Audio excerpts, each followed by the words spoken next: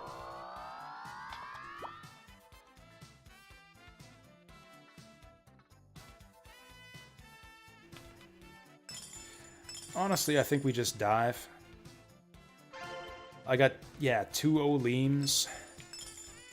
And a Holy Scroll. And a Clown. That might be plenty.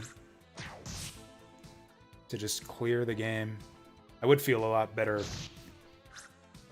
with a good spell ball, though. I mean, I guess we got Acid Rain, but I can only use that twice. Like a 5-charge Pillar Ball would be nice. It's low enough that I'll be willing to go to, like, any nearby rooms. Like, if there's a room in sight here, I might go in it.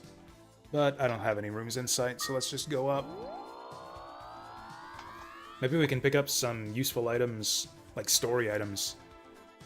The water medallion and Guru's oil pot. Well, we're certainly finding a lot of coins on this run. You know what? Let's fight this guy while he's in the pit. Go get him, Cuny. Fuck! Damn it! Help! Actually.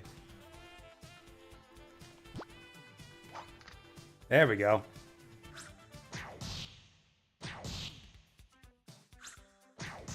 Man, I love lifting and throwing dudes in this game. It's another game mechanic just in general that I really like. Like grappling hooks.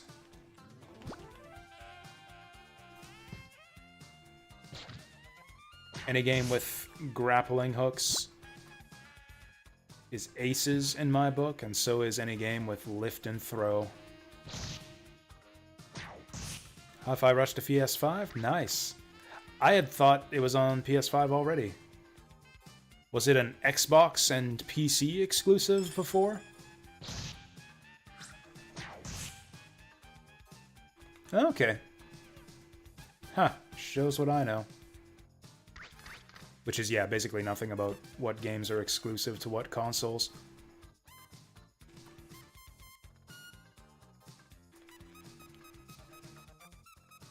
I don't know if anything could ever happen to get me go back to console gaming.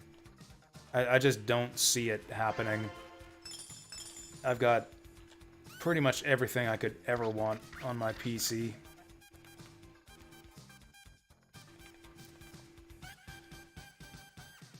I guess, like, Valve goes out of business and all of my Steam games just, like, get set on fire or whatever. You know, the Doomsday scenario that, that, like, anti-digital fanatics rave about all the time. The digital apocalypse, where just everybody's Steam games and everything just get lit on fire and go away. If that ever happens, I guess that could get me to start playing console games.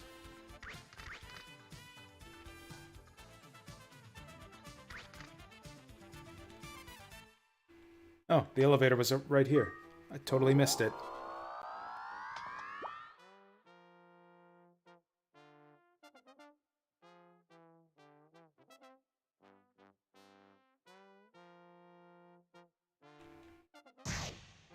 That was a bad move, Kuhn. Hitting the wrong target, Kuhn. Fogging everything up for us here, Kuhn. Okay, one-shot that Garuda. Oh, he didn't one-shot it. Wow, Kuhn's actually really weak. Isn't he like level 30? Why are people getting upset over Xbox games coming over to other platforms? Wasn't it... I feel like that's more of a Sony thing. I thought that was like Sony kids getting upset that like their games are coming out on PC now.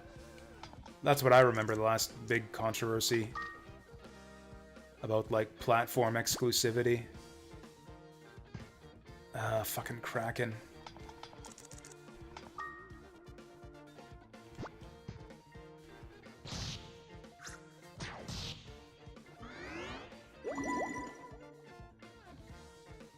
Xbox games are going to Sony? Like, which ones? I mean, I guess that's not that far off from, like, Xbox games coming to PC.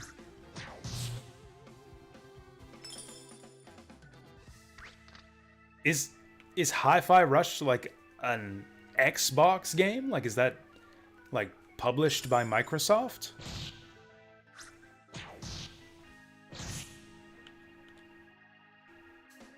If so, I had no idea. Huh. Neat.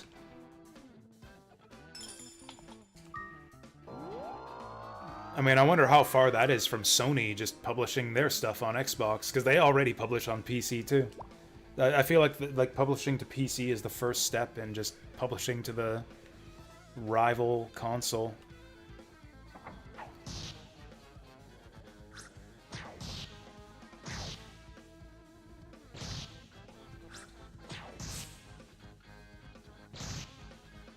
It's funny because, like, losers online will, like, make the analogy of, like, games going multi-platform being, like, a form of, like, cuckoldry. Like, Sony gamers are being cucked because their games are going to PC now. Which is just, you know, because that's the way the internet is these days. But, like, they're kind of proven right in the end. Like, yeah, that first is one guy, and then that's, like, the first step to, like, just having an open relationship, and then she's just spreading her legs for anyone. So it's like, oh no, we're in an open relationship. I let her put her games in Sony consoles and Microsoft consoles, and then, like, where are you at? Where are you at then? It's like, why even bother staying exclusive at that point?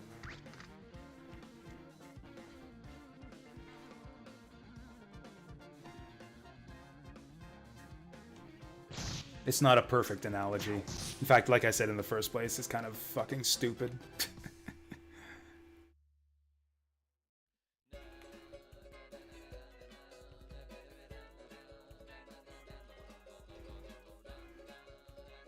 I like this arrangement. I'm glad I put this on the playlist. Come to save the Princess Zelda. Can't took her away. Now the children don't play, but they will when Link saves the day. All games should come to PC. I'll do you one better. I think consoles should just stop existing. Like, all of them. I don't know if I think that. I don't know if I actually think that, but it's fun to say.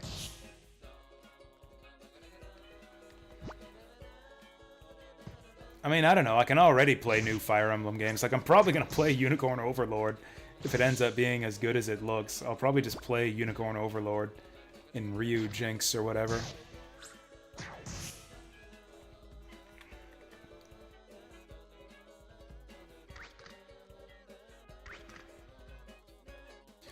I can't remember. Is Unicorn Overlord a Switch exclusive? Or is it just multi-platform and just coming everywhere except PC?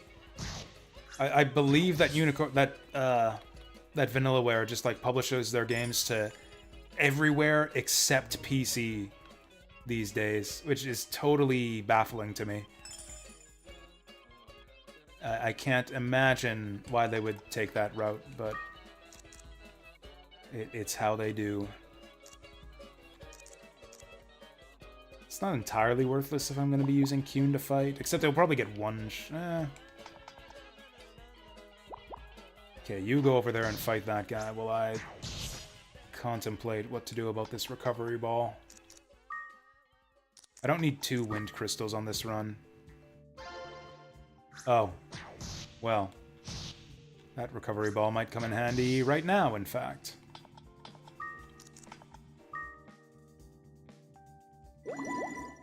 Gotcha. It heals 10? Okay, we're throwing that thing away. This thing is actually not useful at all. That is like the 7th bump trap now.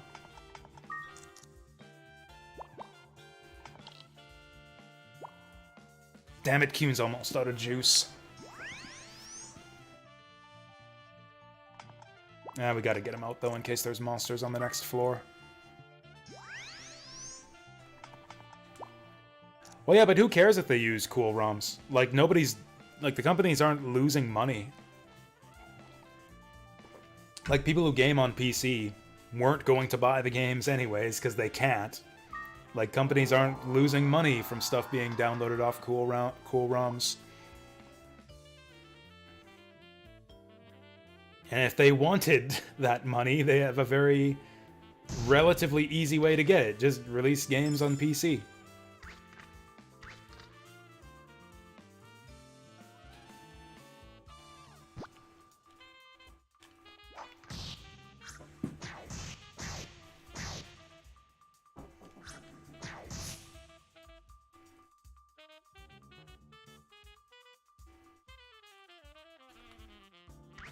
Honestly, I'm not sure about Unicorn Overlord. I could see it going both ways. There is some, like, just visually, just aesthetically, it looks really cool.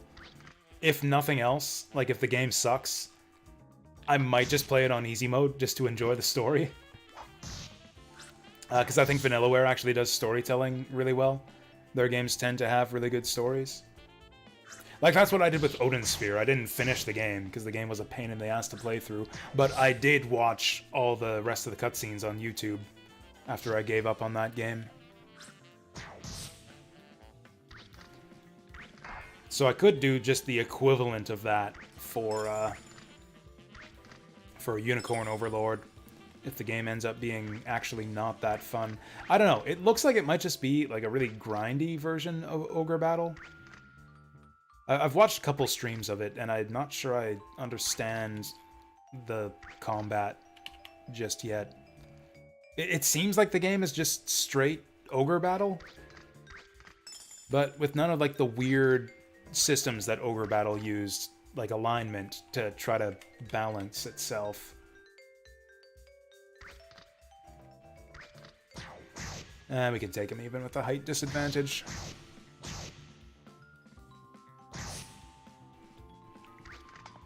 I'm convinced that modern Konami doesn't even know that Azure Dreams exists.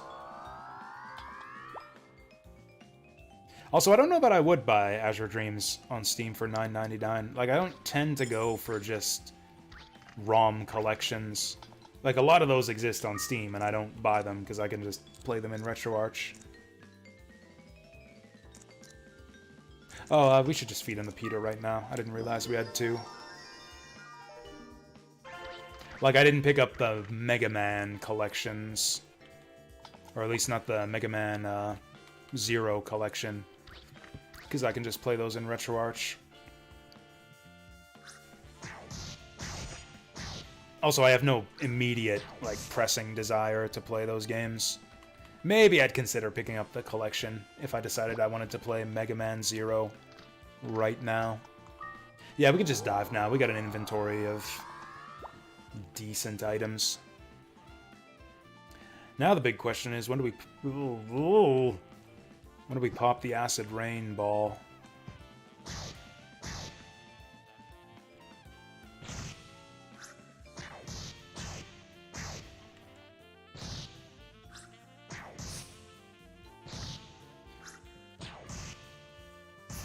How does Kuhn even match up against this guy? He should win. Yeah, he won.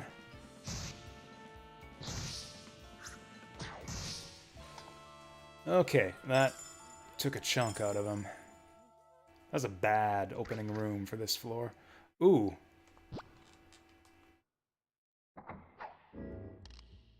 That's fucked. Okay, at least Kuhn got dropped.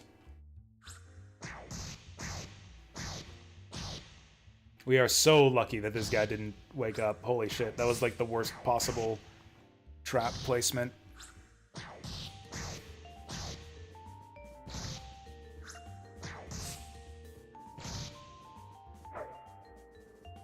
Don't you eat that meat, Kyun. Don't you eat the meat, Kyun.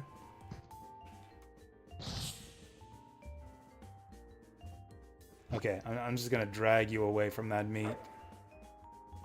Just gonna drag him away from that meat. Don't you go for the meat, Kyun. Don't you go for the meat, Kyun. Fuck.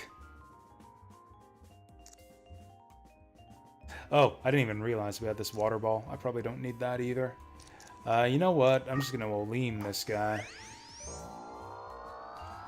Okay, go eat the meat, boy. You jackass. Does he at least get MP for it? Looks like he probably doesn't.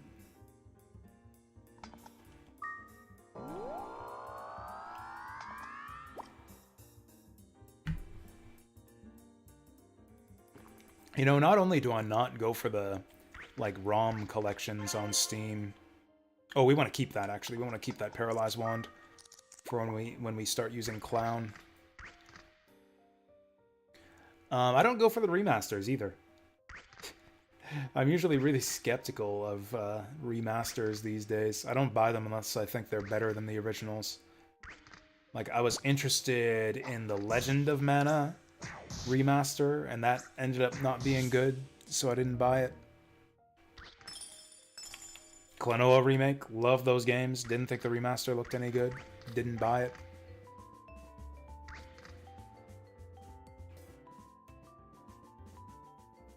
We'll see on the Star Wars Battlefront remasters. It's not an automatic buy by any means, but the ability to play those games online with with actual people, with an actual community,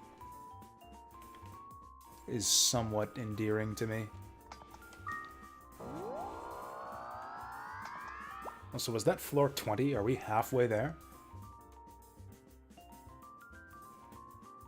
Okay, hit that guy. Oh, there's one of them tanky Pullenpas. Actually, you know what? We don't want to kill these guys. Oh well, we'll do it anyways. Kyun kind of committed us to that one. It's no big deal. I've explained before why you don't want to kill Pullenpas on this level. But I'm going to kill him anyways, because I don't think we're going to be here long.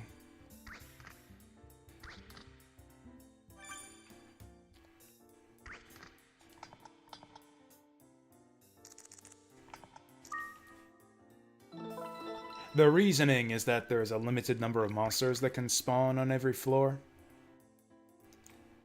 So if you just leave the Pullenpas out, or rather, if you kill the Pullenpas, they'll just get replaced with different, stronger monsters that'll spawn elsewhere on the floor.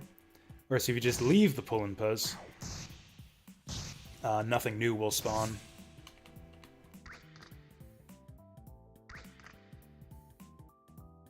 Like, you could just kill every monster on the floor that isn't a Pullenpa, and eventually just Pullenpas will spawn to replace them if you get lucky. And if you just don't ever kill Pullenpas, the floor will be full of nothing but Pullenpas. Shiren the Wanderer got a new game? No, I didn't see that. That's actually quite exciting. What's the deal? What platform? What number is it? Like, this is what, Shiren the Wanderer 8? 9? I guess maybe you don't know, because they don't have numbers typically on the titles.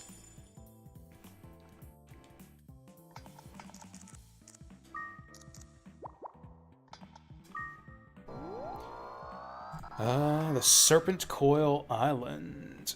Is it still 2D sprites, or have they gone to 3D? I know there have been some 3D Shiren games, and some that stick with, like, the SNES-style 2D. Oh, looks like they're going back to 3D. This actually looks quite good. Count me excited. I would probably play this day one.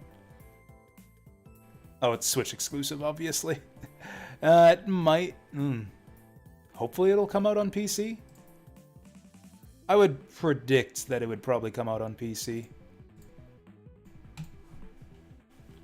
Like the Tower of Fortune did. Oh, that's the only one that came out on PC, so who knows.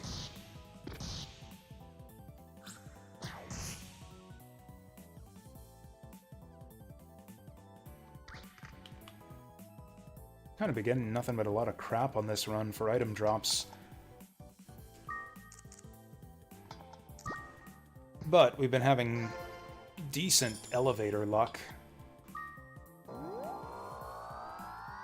Yeah, we still got Eiyuden. We got Eiyuden coming out. We got Elden Ring DLC, although that's much later in the year.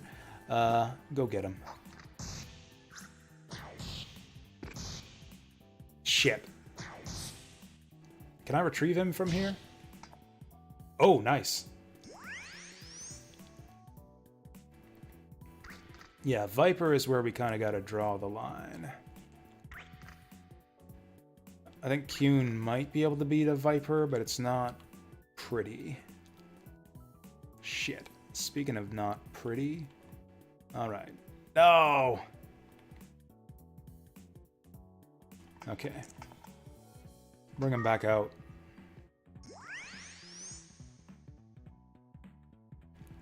I'll deal with the Viper. But how? Oh yeah, we can just spam Recover Ball on Kuhn.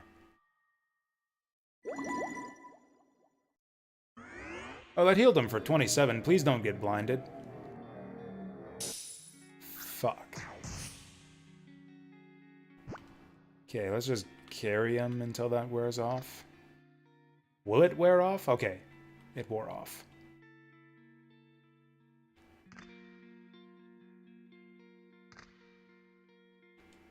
Great, now we got a train going.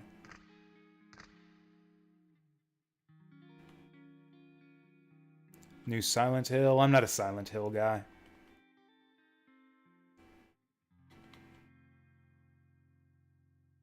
Monster Hunter stories? I'm not a Monster Hunter guy either. I have a very limited... I think of myself as having like a wide breadth of taste when it comes to video games. Like I play 4X games, RPGs...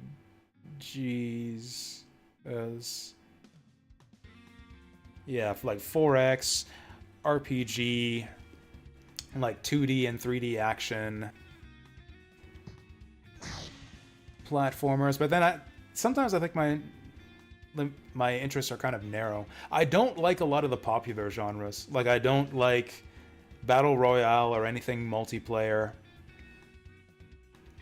I don't like cinematic corridor action, which is like 90% of the AAA space these days. I do play open world games. Stop abusing my pet! Okay, good. Shit. Shit. Just gonna Oleem this guy. Alright, we got him. Actually, we can handle the blocks pretty well. You think you have wider tastes? Maybe. What's your favorite 4X strategy game?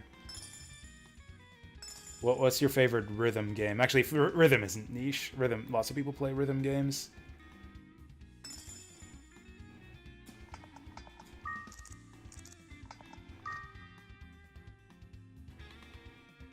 What's your favorite hentai game? Or dating sim?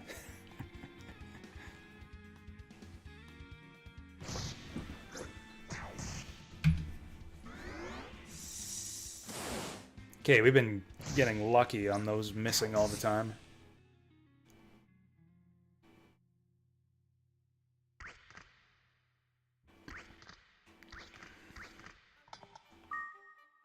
Ooh, I like this one.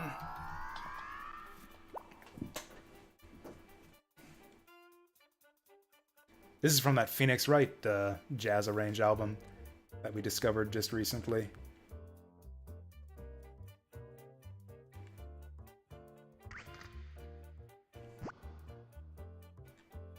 Kill that lion head man, please.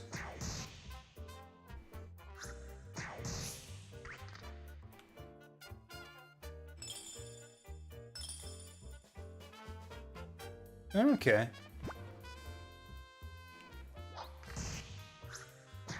I don't know 999. Oh no, don't change his AI. I panicked and put him back in the bag. That didn't help us at all. I thought it was more of like a Phoenix Wright style, like investigation adventure type game.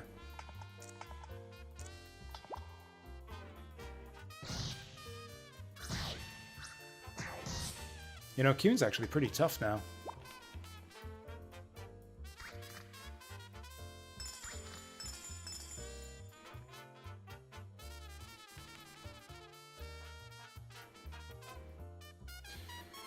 Still with the fucking Vipers. Are you guys not done yet? Fuck. He's coming this way. Should we fight him? Should we bring out the clown? It's more like V3. Yeah, I'd classify that as like Phoenix Wright style adventure.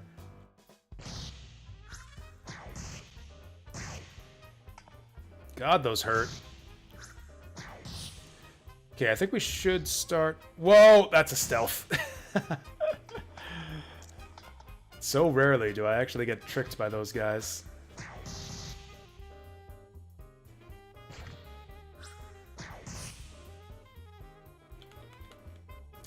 Get away from here. Oh, God. Oh, God!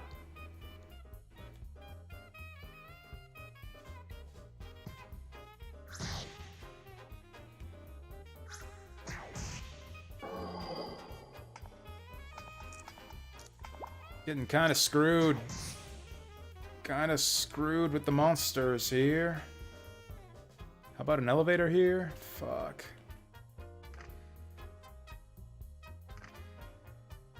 I misstepped there, too. Oh, I should have used the elevator loop. Oh, there she is. Alright, get the fuck out of here.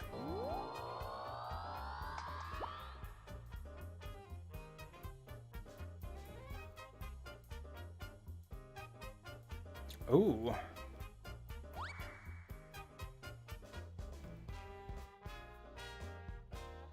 Okay, Kuhn. Always, there was one right next to us, too.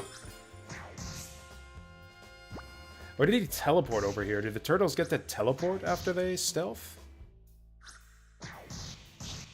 Okay, so he's just right here. This is actually a good set of floors for Kuhn. Lots of wind monsters. The stealth, the zoo, the block. All of them wind.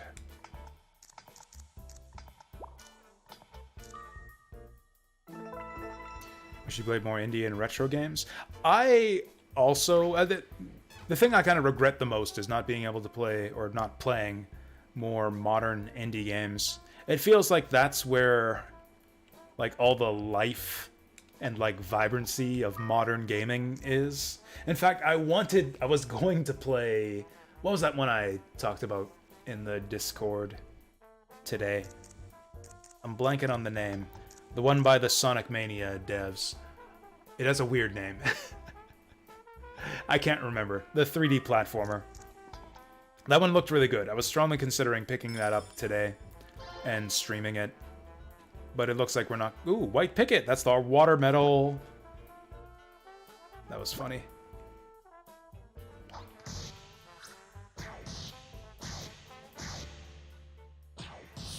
Sweet. That's just going to take up space in our inventory, though.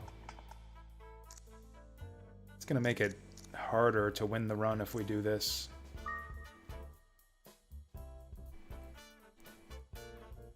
We aren't going to need... we do have 2 eggs, though. I'm going to use the truth glasses on the egg, since we're not getting any balls, it looks like. And they're garbage eggs.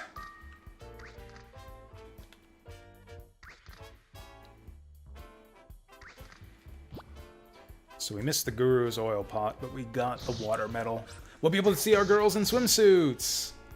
Except we don't have any girls, because we're just focused on dungeon delving. Actually, I think they still show up at the pool, even if you don't have anyone romanced. Okay, Kyun's getting down. We gotta look at training Clown pretty soon.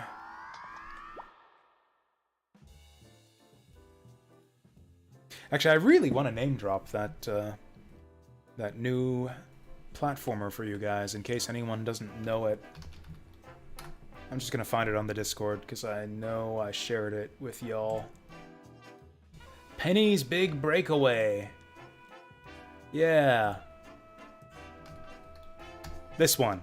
This game looks really cool. It's made by at least one of the guys who made Sonic Mania. So I think that would be really cool to try out. Let's actually maybe just kill this guy. Oh, I accidentally copied the whole message. I accidentally copied the whole message from the Discord.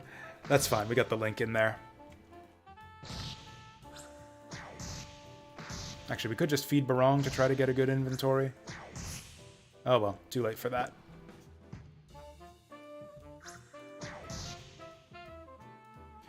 Three games. I'm not sure I have a great grasp on your taste in games, actually. If I'm totally honest, Deep Fry. You play such a wide variety of stuff. Or I guess, okay, you really liked Tales of Fantasia, right?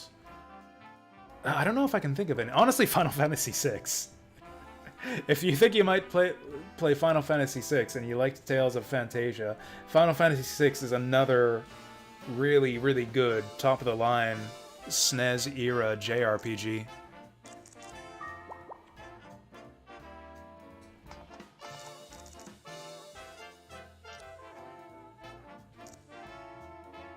I think I'll just feed it to him. There we go, that'll get his MP up a little bit at least. We need to start training up the Clown.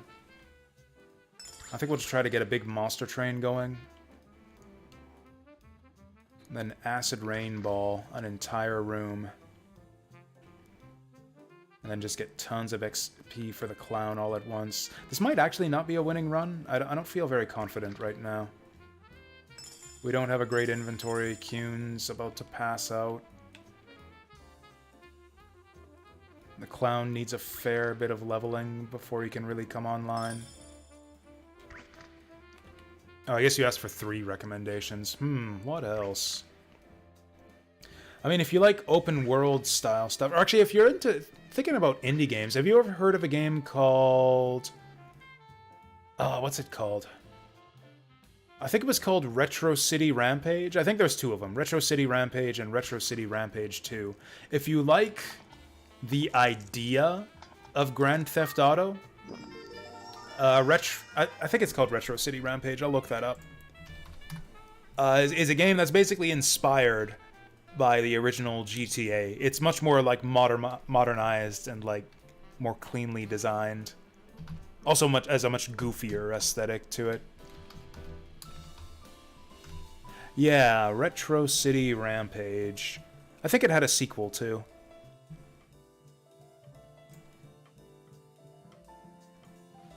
Oh no, it wasn't a sequel. Okay, actually, forget that. Check this one. It's like a pseudo-sequel to Retro City Rampage. It's called Shakedown Hawaii. This one's been on my hit list for a long time. I think this game looks awesome. I see it has mixed reception on Steam for some reason. Mixed recent reviews, very positive overall reviews. You see that happen.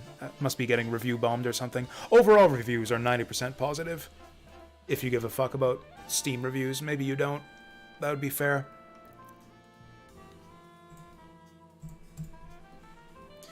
Yeah, I thought Retro City Rampage and Shakedown Hawaii both looked awesome.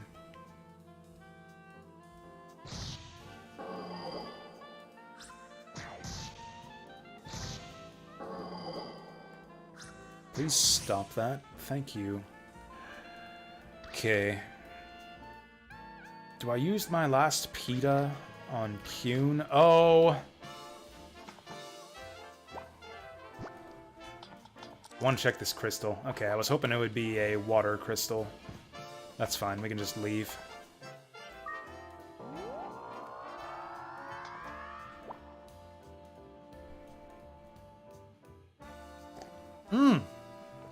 There's the elevator. And here's a bunch of shitty monsters. Oh, if we're gonna start seeing like blizzards and water monsters, maybe I should bring out the clown and start killing stuff. Might even be able to do it with our mixture magic. Can Kyun even fight these guys? He probably can't. I can probably do it by using that medicinal herb. I think that'll be the play here, is once he starts to get weakened, we'll medicinal herb him. I can do a little bit of damage to this guy, too. Okay, medicinal herb's gonna have to happen, like, right now. I don't even know if that'll heal more than 30 on him. Okay, that heals 1 attack's worth. You're hitting the wrong target, dude. That guy over there is not a threat. Okay, I got him for you. Okay, I think Kyun might not last too much longer here. Now I've lost track of where the elevator was. Ooh!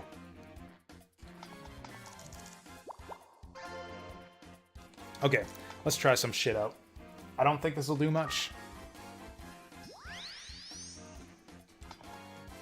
Okay.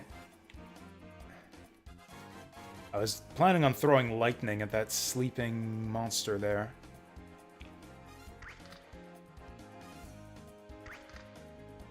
Damn it, I thought the elevator was over here somewhere. Maybe it was here? No, that was that other room. Fuck, I lost track of the elevator. Fuck, a monster's coming to kill me. Should I bring the clown out right now? That would waste his MP.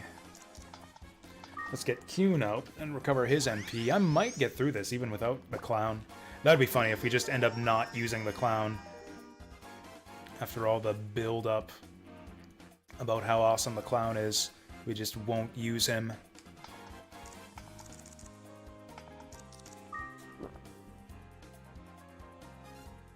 Where the fuck was that elevator? We saw it. It wasn't too far from the starting space. This is completely the wrong direction. I can fight these guys.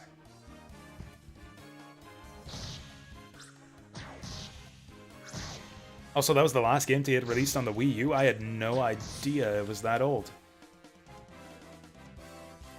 I think of that as being a much more modern game than that. Okay, well, I'm getting chased. Actually. There we go. I'm getting unchased. Oh, that is so good when you get the loop around like that.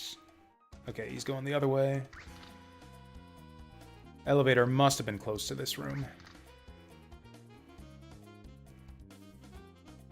It must be over here. There it is, up in that room. I'm sure of it. Is that a Manova? Doesn't even matter if it's a Manova. There's no elevator. Fuck, where was the elevator?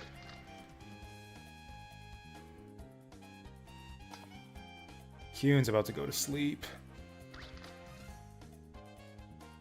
Oh, fuck. Oh, don't you do that! Okay, Kyun is basically out of commission now.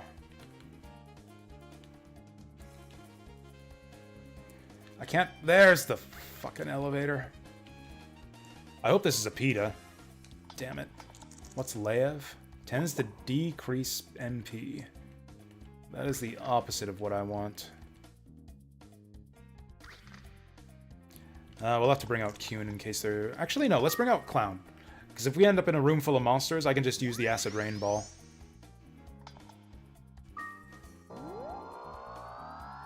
I mean, VVVVVV won't take you very long. That game's less than a couple hours, I think. Interesting.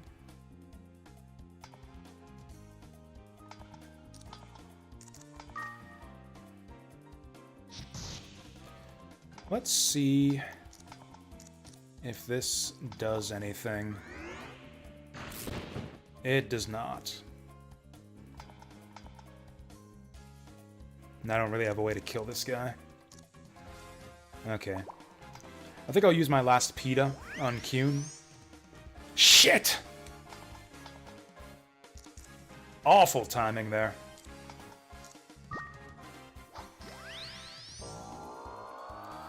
Okay. Shomuro.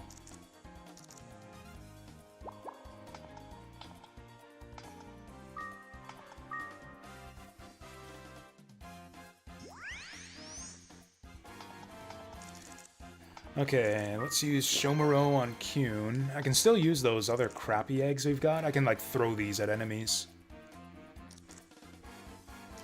Kind of want to know what this egg is. I might just throw it at an enemy in case of emergency. I'm just going to feed him the pita so he doesn't run out of MP at a bad time. I think we might not end up pursuing clown strats at this rate.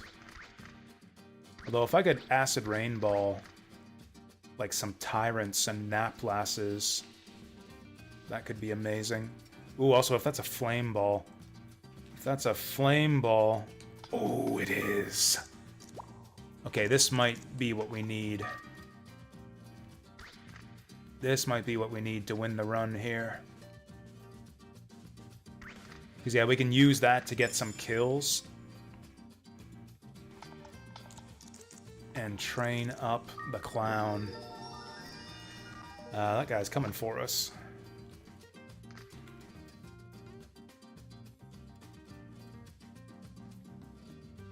Misstep there. Let's follow the Naplas.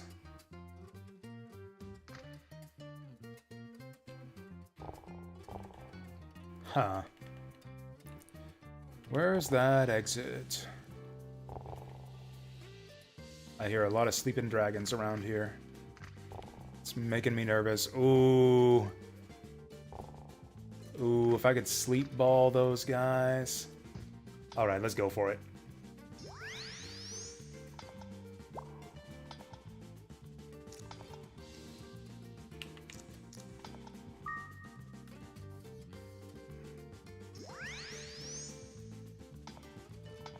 Alright, this could be it. Back up with magic. Stand behind me. Shit. Fuck! Okay, whatever. Oh, you know what? The Acid Rain Ball might not kill the Manova since it's a water monster. Let's just use it anyways. Fuck it. Oh, we did get him. Well, that'll be a few levels on the clown. I was hoping to get more monsters than that. But that's a good start. Oh, damn. Oh, damn. Oh, damn! Okay, that's actually a pretty good start. We can get we can get several monsters with this next one. Oh! Oh! Oh! And we know that it kills Naplas. This might get him to 20. Wait, we might go to 20 here, y'all. That was like 4,000 experience. Level 13, level 14, level 15. Okay, yeah, he started to catch up with the monsters of this floor. Still, that gets us level 30 low-down mixture magic. Also, I think the exit might be this way. There's not... Shit. Okay, he might go the other way. Okay, he went the other way. Also, that should have cleared out most of the monsters on this floor. It should be a while till more spawn in. Damn it, where's that exit? It's gotta be here. It's here. Really would be nice to get a water crystal. I don't know if Clown's the familiar I want. Going up onto a fresh floor. We did use up the Acid Rain Ball, so that hurts us a bit. Yeah, let's just get the fuck out of here. That's a free exit.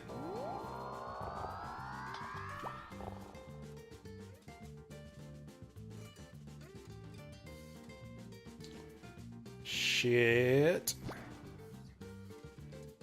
Man, monsters should always be sleeping in the starting room. That's such bullshit.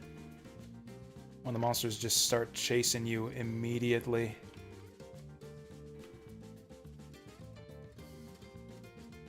We might be fucked. Oh, there's the elevator! We're unfucked.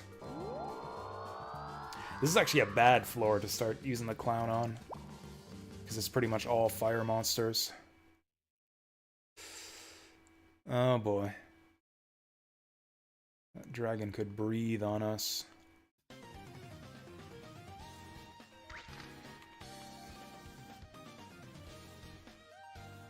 I don't know if the clown's gonna carry us here. There's a tyrant. Oh, we're lucky he didn't breathe there. I should have been zigzagging. Can we ditch him? Oh, we ditched him. Glorious.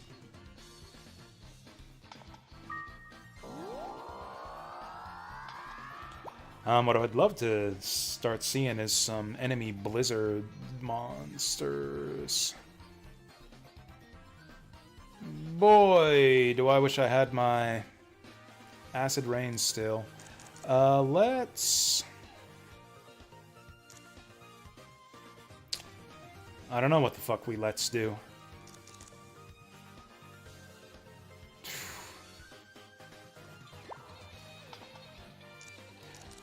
Oh, Holy Bell.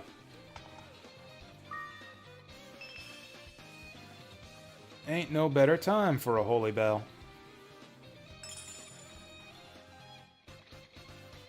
Oops. Okay, that was extremely lucky that he did not kill us there. No! Oh, fuck me! I thought he had one tile to go to get out of the room. Fuck! Oh, man. Oh, that was such a bullshit death. Fuck. I should have rotated. I should have rotated the camera to check the spacing there. I thought he had one tile to go to get out of the room. Motherfuck.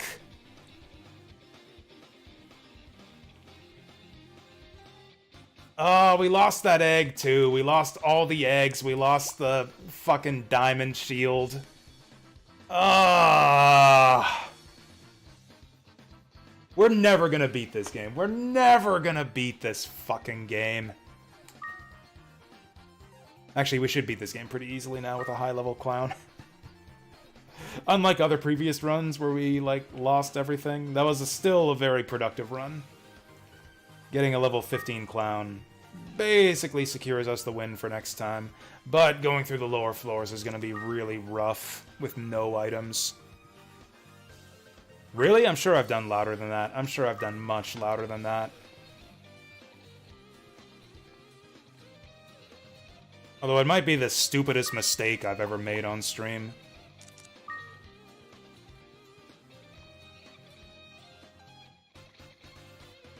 Although, I don't know. There was that one, like, word puzzle in Star Ocean. It's like E-A-T-H. There's no English words that end in E-F. D-F? That's not a word. That was an all-time great Jasu stream moment. D-F? That's not a word.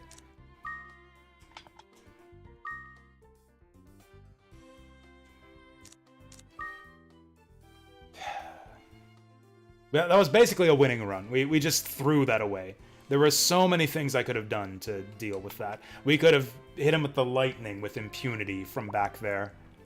There's so many ways we could have gotten out of that. That was an easy situation to deal with, and I just fucking threw it away because I thought we were 2 spaces away from that guy.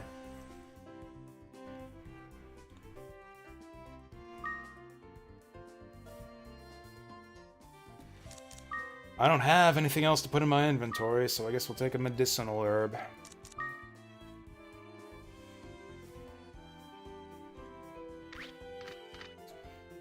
We should be able to just rush to the top now.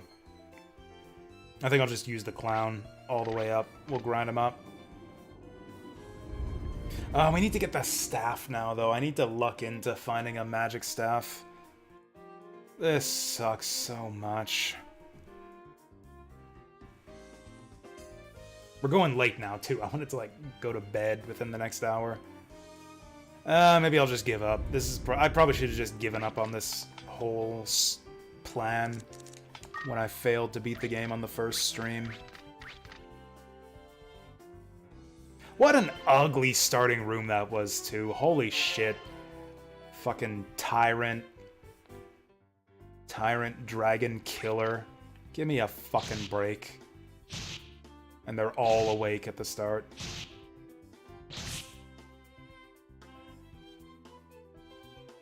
Oh, hey, there's our magic wand. Seal wand? Is that even usable? I don't even know what a seal wand does.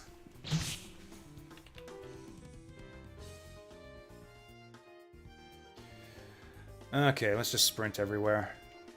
I legit want this to be a very quick run this time.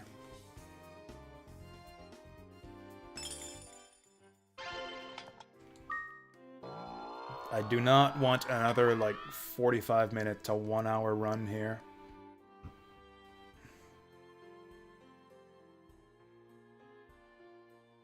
I do want the medicinal herb. No, I'll just say no thank you. I don't think we're in any position to fight him right now.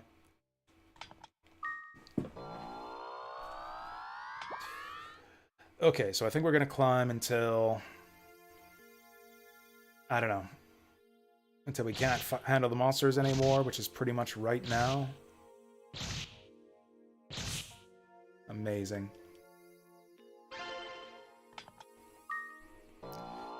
Yeah, but we can afford mistakes a little bit better now that I got my level 15 clown. Also, it'll be, if I rush, it'll be a shorter run, so it won't be as bad when we fail. Speaking of failure, this is a great fucking room here. This is like the way that I lose a large portion of my runs, is you just spawn onto a floor with tons of monsters. Oh, he's still got the clown AI.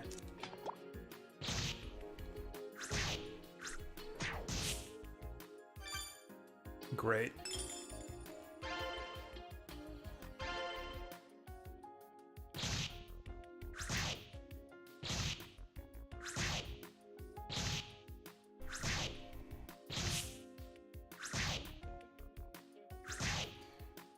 Please fight that guy.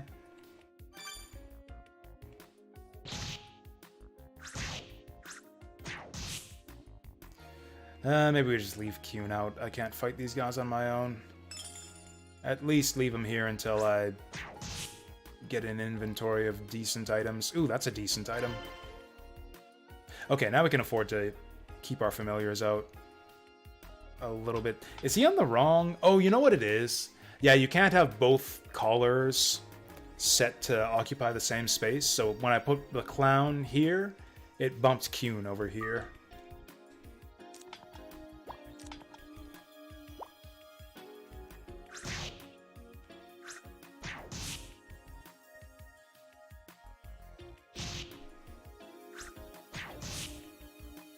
Okay, let's hurry this shit along. That was a winning run. We just threw that away. There was like no way we could have lost that run. Barring some kind of freak occurrence, and we just threw it away.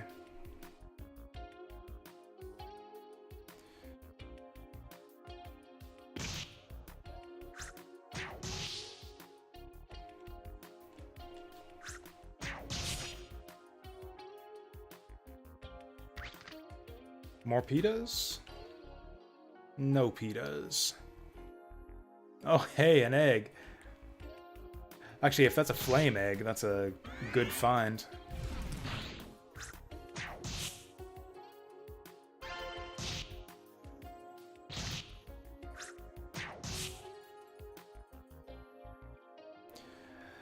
So once we hit... I don't know. Once we get to a certain floor, I'm going to want to start using the clown to get some kills. And grind them up.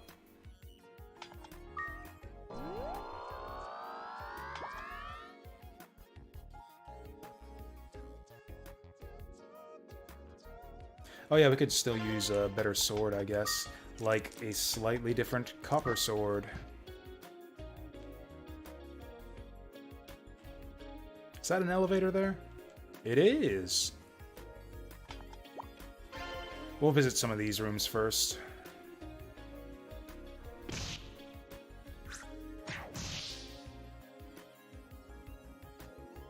Oh, you can manipulate the map and the UI and stuff. Well, combat animations are happening.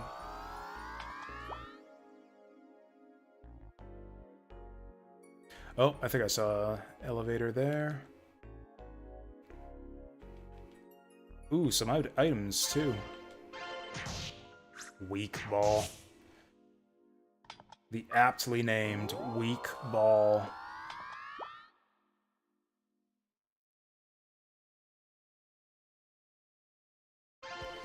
So I didn't see the elevator up there, so let's go this way.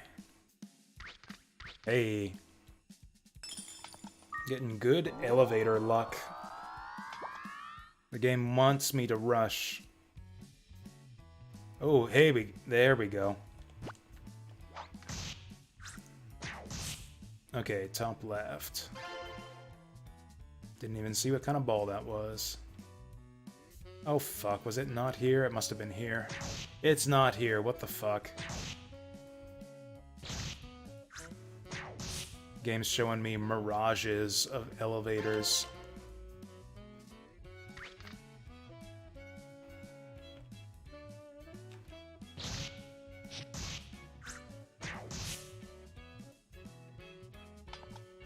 Oh, there's the elevator.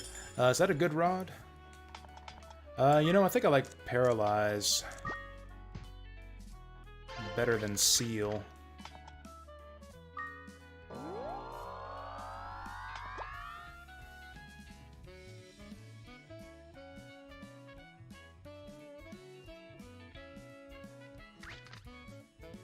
Ooh, Tumna, that's a good get. Oh, are we full inventory already?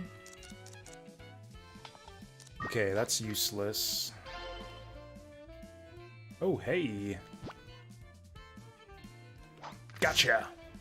That's one of my favorite things to do in this game. Is throw the familiar at enemy monsters. Oh, finally, a shield. And a steel shield. That is useless.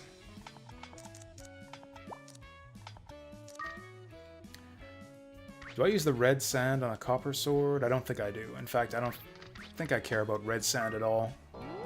I might just use it on the copper sword, because I don't care. Oh, we'll want to start using the clown... Fuck off. We'll want to start using the clown once the squids start appearing.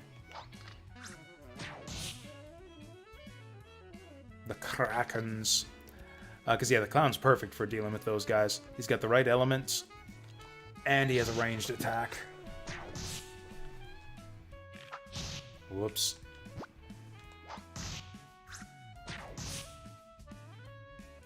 Going the wrong way, buddy.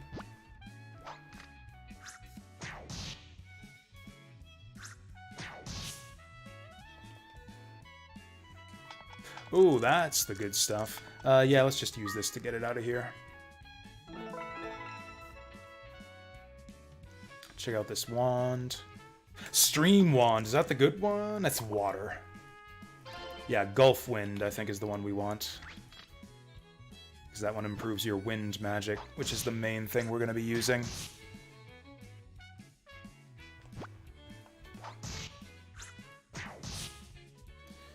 What's in here? Ooh, another wand. Gulf. Ah, the Gulf Wand. Okay, that's the good shit. That is the good shit right there. A wand of wind.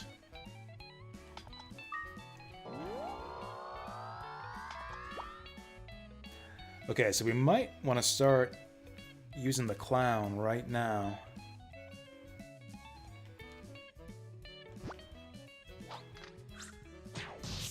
We just threw him right over the monster there. Okay, you stay. I was hoping that the griffin would stay on the bottom ledge there.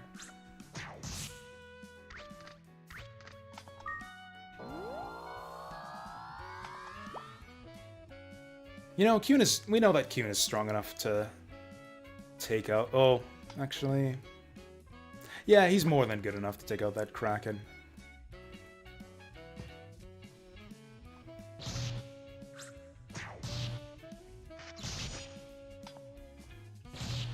Just barely good enough to take out that Kraken. Okay, there we go.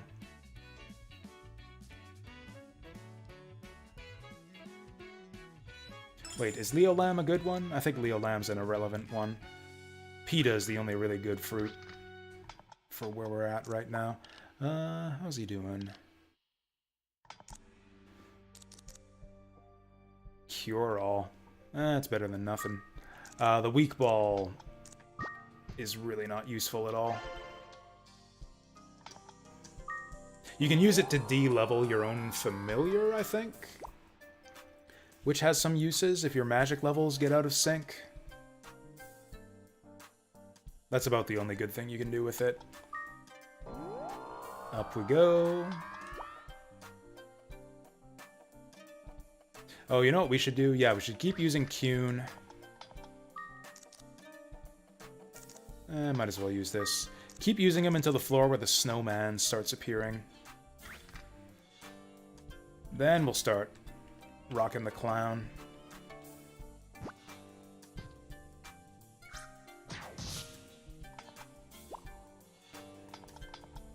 Fire sword? Well, it's better than copper.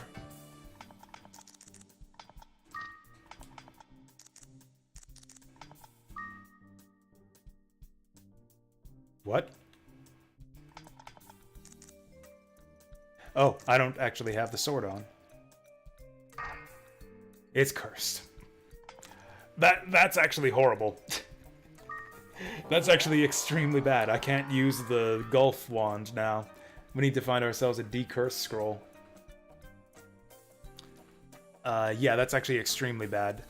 Fuck. I shouldn't have even put that thing on. I should have known that this would be a disaster if it was cursed. Fuck.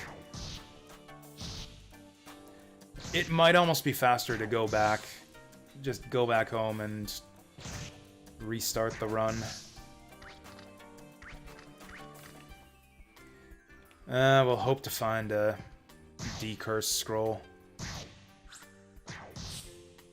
Actually, we could try to save scum one.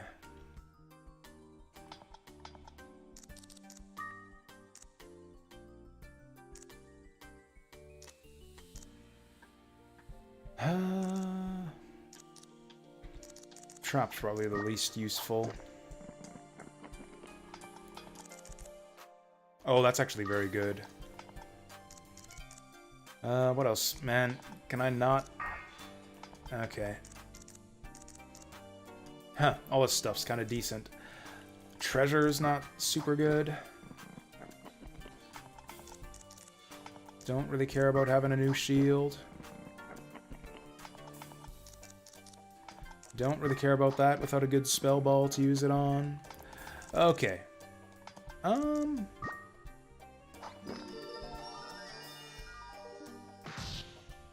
Oof. Might regret using these up since they have some situational use.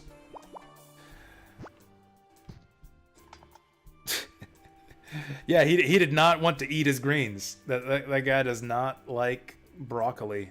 Or whatever that was. How's it going, Blap? Happy birthday. How did the big marathon stream go? I caught a little bit. You were talking about what Pokemon you'd like to beat up or whatever. the big which Pokemon can I take in a fight tier list. Oh yeah, I saw you play some Metal Slug too. That looked like a good time. What was I gonna do? Oh yeah, fix the lineup. There we go. Bonk this fool. Okay, it might take a few bonks. He can't get through, because that pile of copper coins next to the Barong is actually a Manova.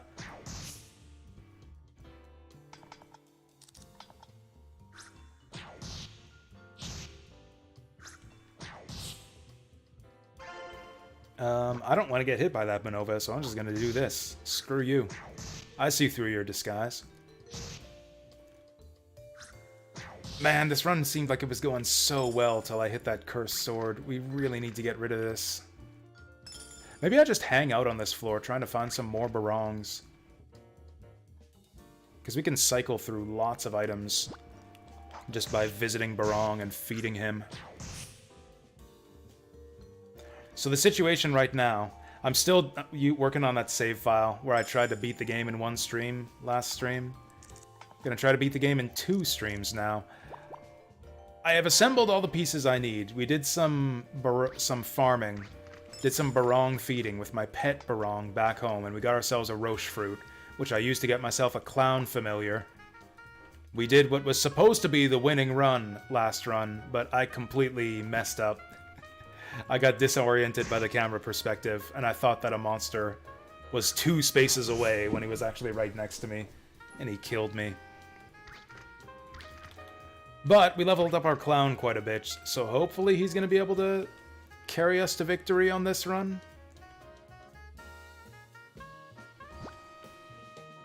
Although we'll see. So anyways, the situation with that is that we want to use mixture magic with the clown. That's the way that he's the most effective. And the way that mixture magic is most effective is if you use a wand instead of a sword. I have the perfect wand, which is the Gulf Wand, which empowers wind magic. That's exactly what you want with a clown familiar. But like an idiot, I put on this fire sword that I found on the ground that turned out to be cursed. So now I can't put on the Gulf Wand that I want to use with my clown familiar until I can decurse this fire sword and get it off me. We could also wind scroll back to town and just restart the entire run, but I feel like that would take longer. Oh, you just kill that guy. Good boy. Yeah, this might be the most I've ever been screwed over by a cursed item. And what's funny is I didn't even need the fire sword. It's just like, oh, this has 2 more attack than the crappy copper sword I'm using. Let's put it on.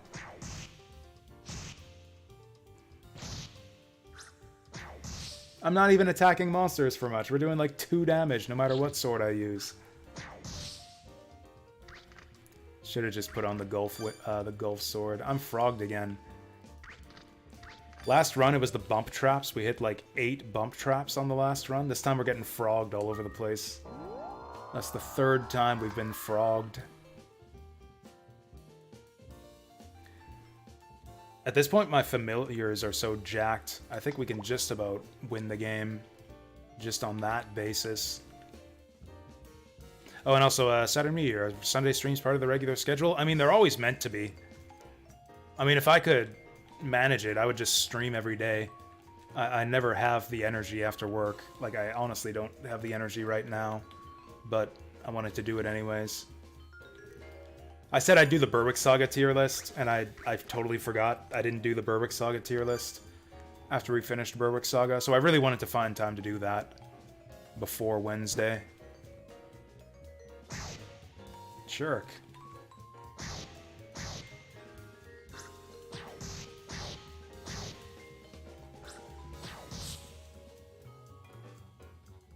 Yeah, if I wasn't just always too tired to do anything other than watch YouTube and Twitch after work every day, I would totally just stream every day for like 4 or 5 hours after work.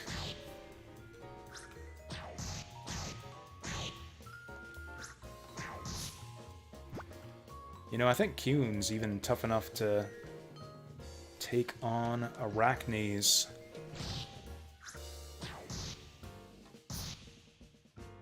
Okay, but I'm certainly not. Let's get out of here. Oh yeah, 2 shots. We got this.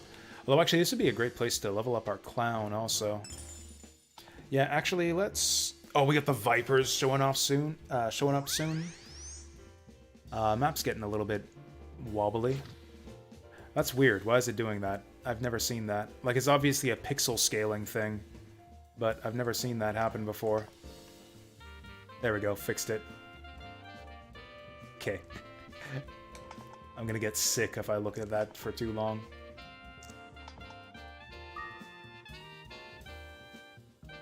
I could put the clown on the other collar and just give it a different AI setting, but I'm so used to hitting R2 to access my familiar shortcuts. Because if you use the other collar, you have to use L2 to use the shortcut familiar commands. And I'm so used to having it on R2, I always use the red collar.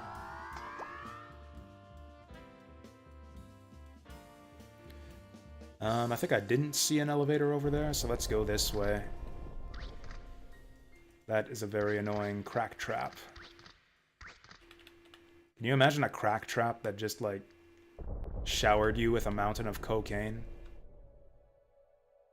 That would be like a Shiren mystery dungeon type trap. Okay. Let's try this. You know, even without the staff, it's pretty good. Even without the wind staff, that's a fair bit of damage.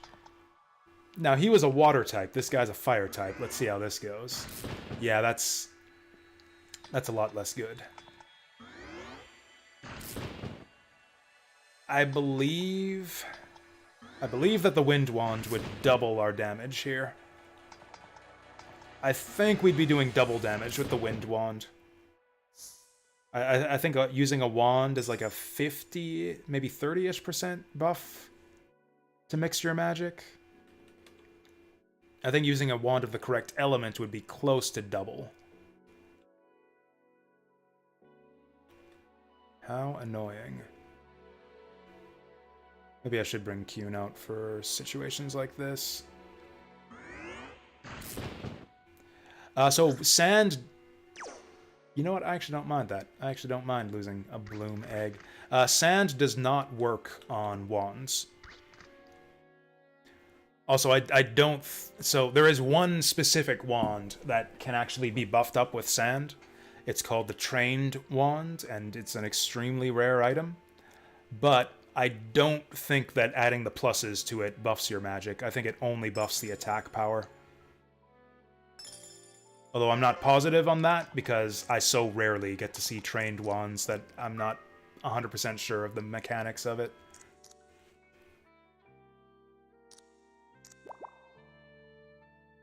The trained wand is also... Wands are also rust-proof. So the trained wand is generally considered by the Azure Dreams community, as I understand it, is considered to be the best item and the best weapon in the game. Because it buffs up your mixture magic, it's rust-proof, and it can be buffed with red sand. It's like the perfect weapon, except that it starts with 1 attack strength.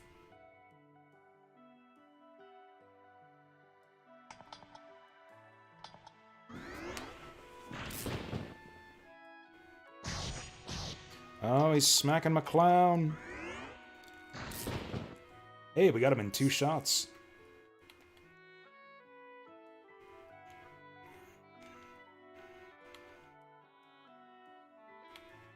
Jerk.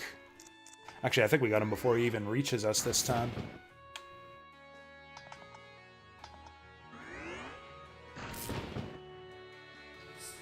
We're not doing very good damage with this, to be honest. I'd be feeling a lot more confident right now if I could put on that Gulf Wand. Whatever, we'll just dive for the exits. Ooh, lucky. Halfway there.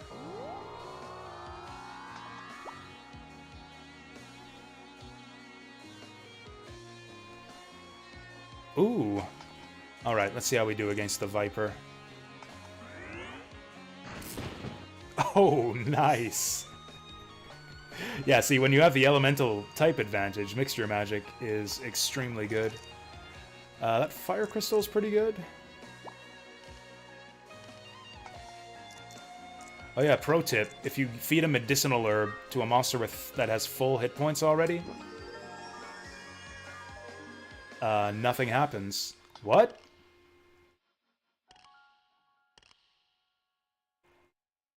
Doesn't it normally give you 1 permanent hit point? I thought the normal behavior for feeding medicinal herbs to a full HP familiar was they get a permanent max 1 HP.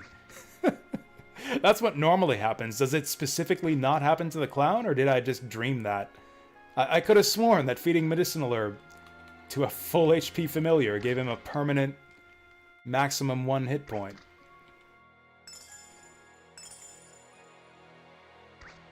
Oh well. It's no big deal. The medicinal herb was probably the least valuable item in our inventory.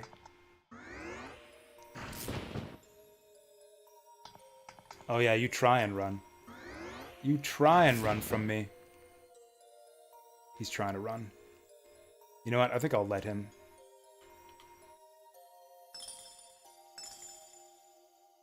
Let's just follow him. I have no idea what this song is. Ooh, a new egg. Ah! I'm just gonna summon Kuhn.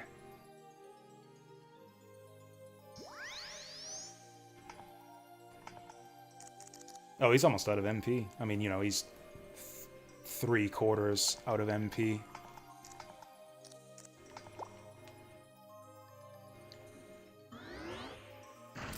Oh, that was not very helpful. Ooh, I have no idea what this song is, but it is funky. Hey, Clown leveled up. Okay, this could be something good, like an Arachne egg. What's our least... Oh, you know what? I would love to know how many charges are in that binding ball. 4. That's below average.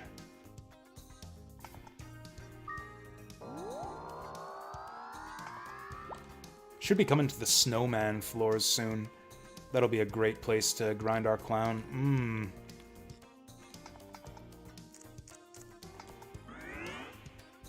I saw a spell ball in that room just ahead here. I'm kind of tempted to go over there. No, I've only done a few tower runs so far. Like, I've really only done like 4 or 5 earnest attempts to climb the tower so far. All of our other tower runs have been just to feed my barong, trying to fish for rare items, and then get out. I've been getting mostly junk eggs so far. In fact, yeah, the barong is the only, like, decent egg we've found.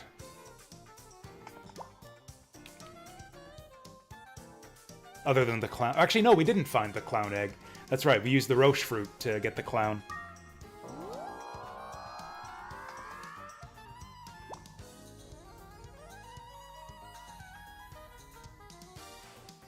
Actually, one fusion that I like for clown is Cyclone, which reduces his MP consumption by half. Block is a good one, too. Block doubles his defense.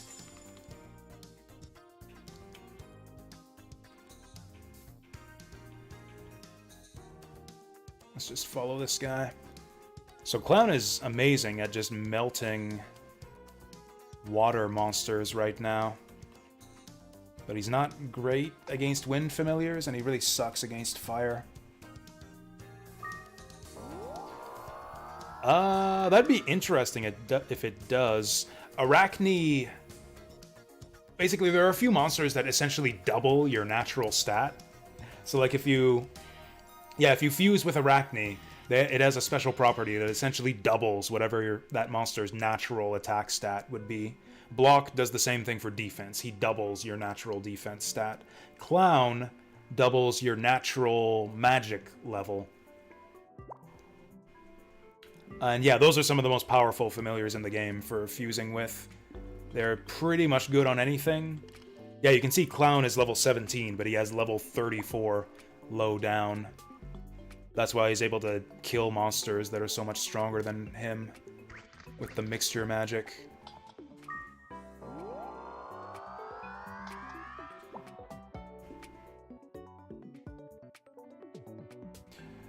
Dang, we're getting some good elevator luck.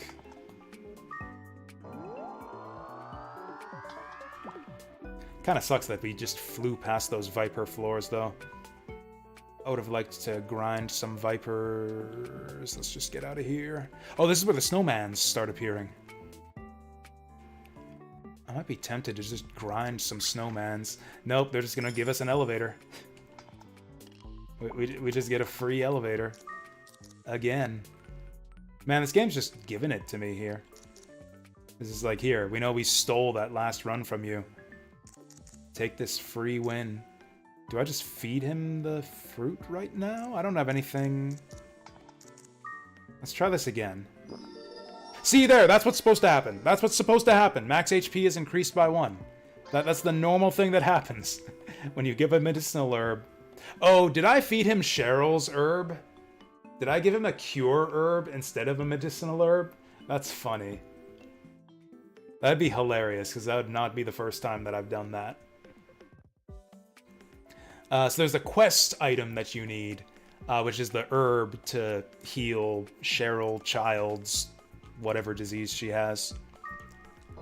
But it's just called something generic, like Cure Herb, and like I keep feeding it to my familiar by accident, forgetting what it actually does.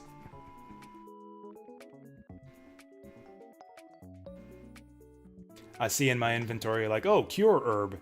Let's use that to heal my familiar. And it's just like, oh, I needed that to heal the little girl. Okay, here's hoping we can kill this guy in one shot. Nope. Well, maybe it'll take 2. Oh, look at that XP. Look at that. Oh, is that a Manova? Are there Manovas on this floor? Nope. I'm not even going to take those gold. Come on! Yeah.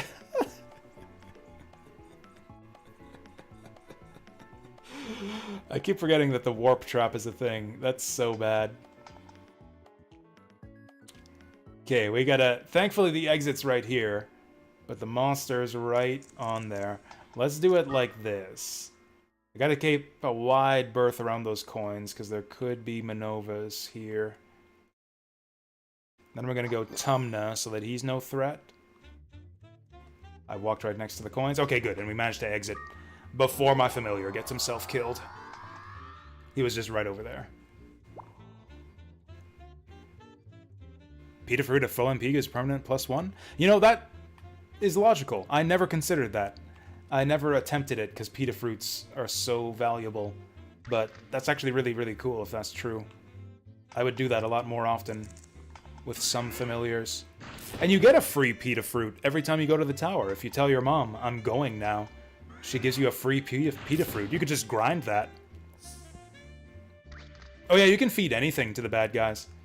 You just throw it right in their mouths and they'll chow down. Yeah, all of like the bad items that do bad things are meant to be thrown at enemy monsters.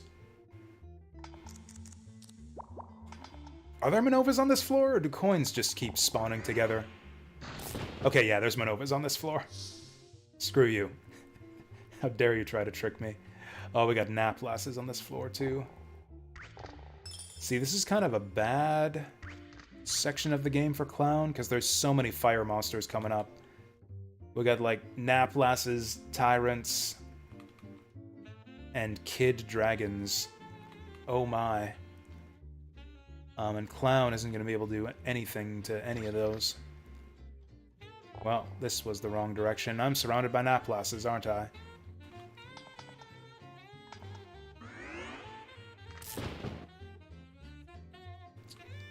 Can Kuhn fight this guy? We could die here.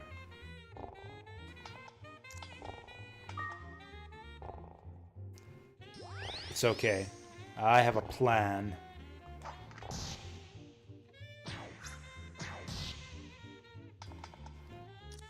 We'll tag team him from a distance. You're the wrong. There we go. Oh yeah, that doesn't do much. That doesn't do much, but every little bit helps. Kuhn might die here.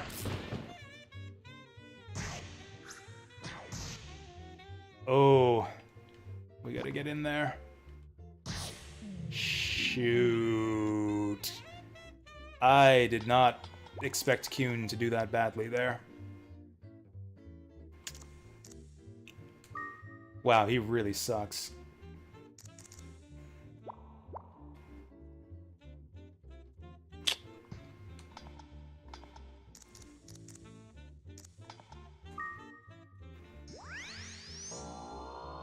Alright, let's see what this does. That's not bad. That's not too bad. Try that again there, buddy. There we go. Keep whacking him. He's like riding him like a pony. Perfect timing. Alright, let's just follow this guy. See, sometimes I lift up my familiar to improve our positioning a bit, but then I kind of screw myself because I can't use items while I'm like this. So maybe let's just set him down. Man, Kuhn is dead. That sucks.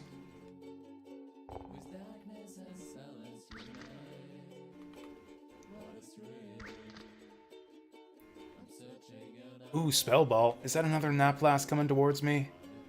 It is. Think he's going the other direction? Nope. Do we have any answers here that get him away permanently? I'm gonna use this thing.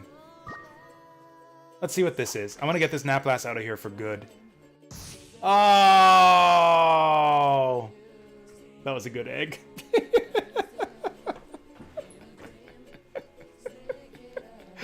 I mean, it got rid of him, but I would have really liked to have kept that Arachne egg.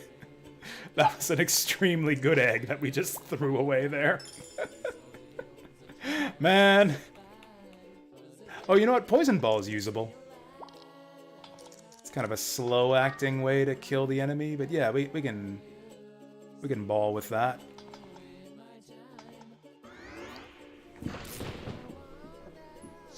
Sweet.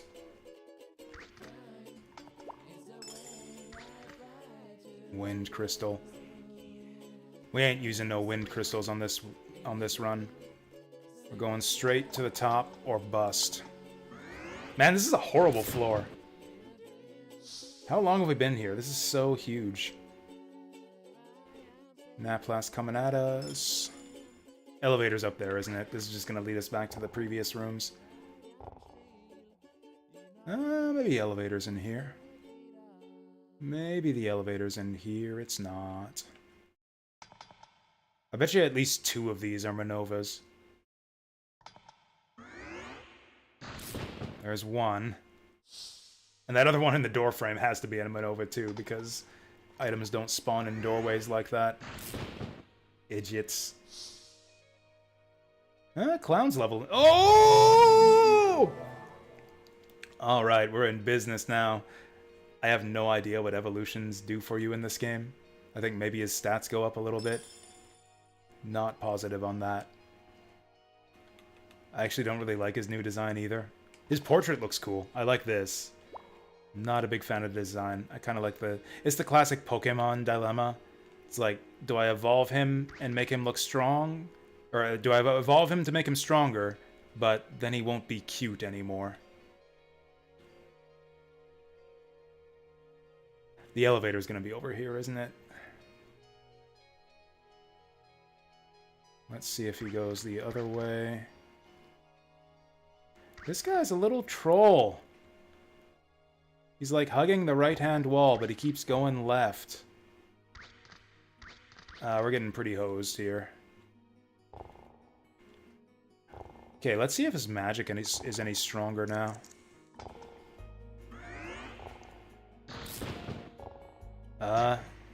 It's a little stronger.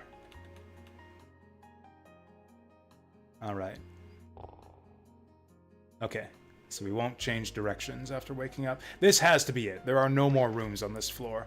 There we go. That was horrible. That took forever.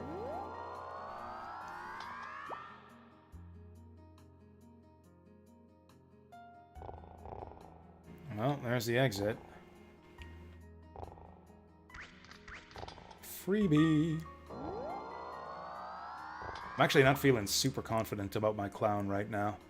Without the Gulf Wand, like, we can't really one-shot monsters like I'd like to.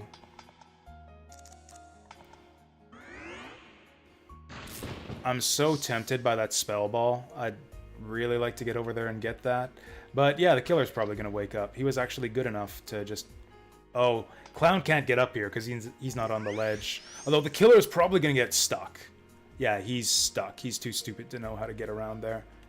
So that's good. Oh. Oh. Looks like the other one buggered off. I should have put my clown back on. I could grab this ball while we're in here. Okay, it's like the worst ball. Yeah, we don't really have a good answer to these killers other than to just run screaming. I think I'll just follow him. Yeah, monsters don't really turn around ever. So as long as I follow him, he won't mess with us. Oh, there's an elevator. Okay, let's pull out the clown. Just in case we need him.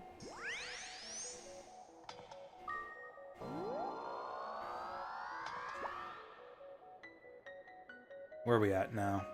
31. Okay, now might be around the time that we start using monster loops. Because this is where the tyrants start appearing. Pretty much every monster is gonna kill us. So let's try to stay away from him. Are they coming straight for us? They're coming straight for us.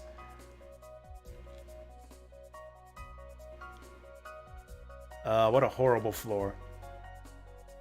With these long hallways. I can't tell what direction they're going. Okay, he's coming this way. Boy, that monster loop came in handy. We dodged a dragon. Oh! Okay, wind seed's useless. Alright, 32.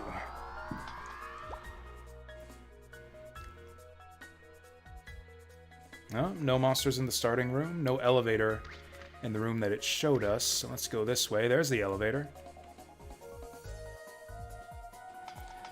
I want some Tumna fruits to have a way to deal with monsters. Oh, we can use those poison balls too. For any monster that we can see coming a long ways away, we can use the poison ball.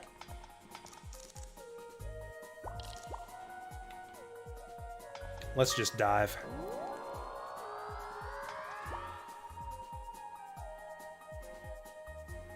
Oh, one red dot on the other side. Ooh, it's a glacier. These guys might be okay for... Whoa! More water monsters. This is exactly what I was hoping to see. This is what I wanted to do last run, was level up the clown on these guys. Oh, that's good.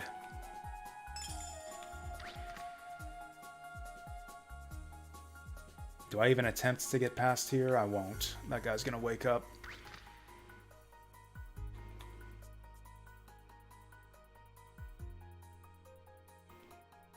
No rooms as far as the... Oh, okay, there's one room over there. Let's check it out. Oh, that's not a room at all. It's just nothing. Seems like not a very big floor. Oh no! That doesn't really hurt us at all.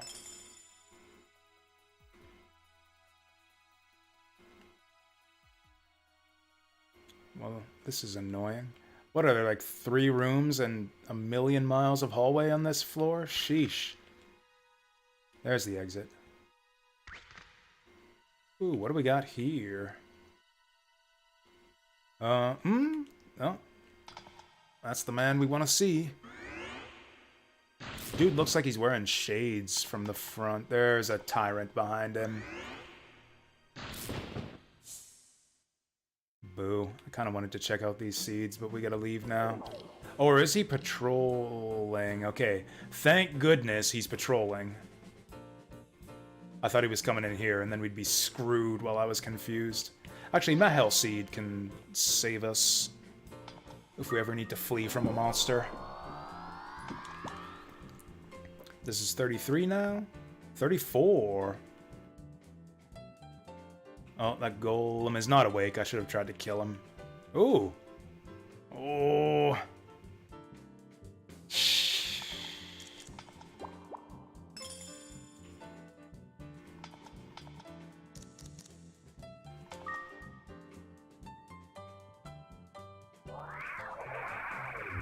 Okay, he is gonna slowly die in his sleep, and then I'll go get that egg.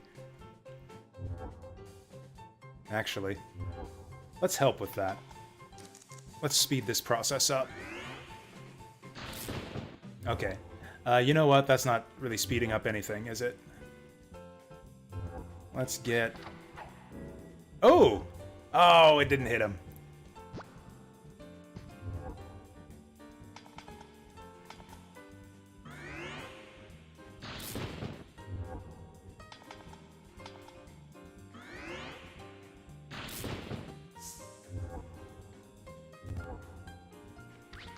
Is he awake yet? Although I kind of don't want him to see me. Oh, is he? Oh, he's not ticking down anymore, so poison won't kill you. It'll just take you to 1 hit point. Which means that 2 will be enough to kill him. Booyah. Yeah, see, poison ball is good for stuff like that. Gray egg. Do I have any truth glasses? I don't. Curious what that egg could be. You can get lots of stuff, lots of good stuff at this point in the tower. Could be a golem, could be a dragon. Looks like that golem went the other way. Oh. Golem's on parade. Let's just follow him. Oh yeah, with both of them in the cycle like that. Yeah, that's like 2 golems that I won't have to mess with as long as I just follow them. Shoot. Can I kill these guys?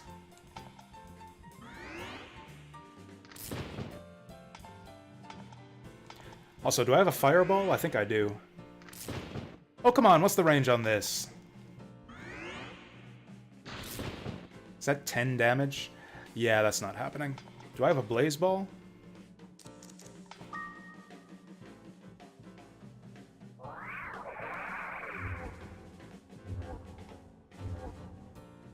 And just wait till he stops ticking, and then we hit him.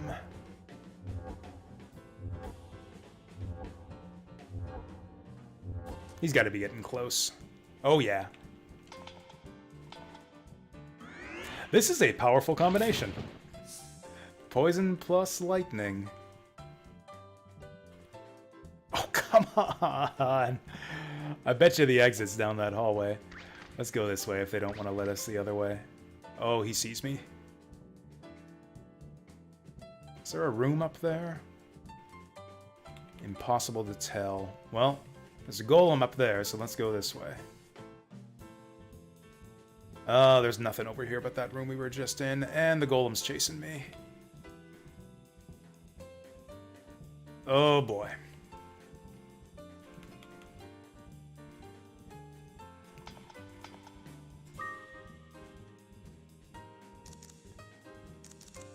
Might be time for that holy scroll. Wait, are dragons immune to brainwashing? Wasn't there like some weird property where dragons are immune to brainwashing?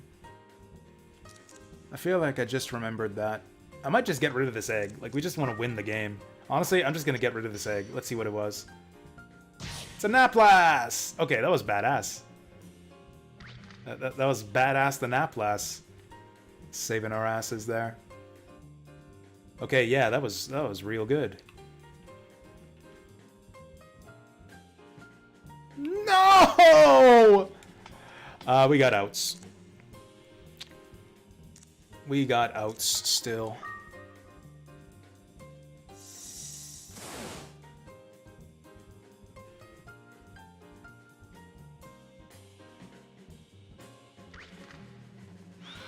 Oh boy. Whew!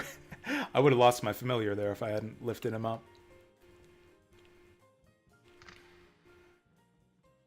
Oh, Blizzard, I can deal with. Maybe just let him go through there so he doesn't know. Oh, fudge.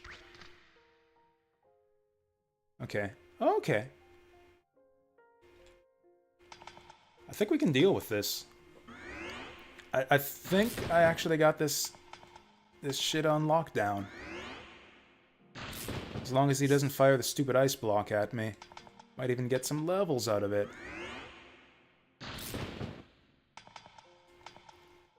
Clown's probably getting tired now. I should feed him. Okay.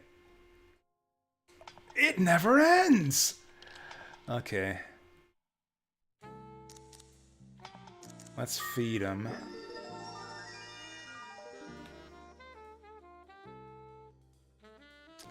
Thing is, he's gonna, like, dragon breath me in the hallway. Let's just run. I hate... Okay. We should be fine here.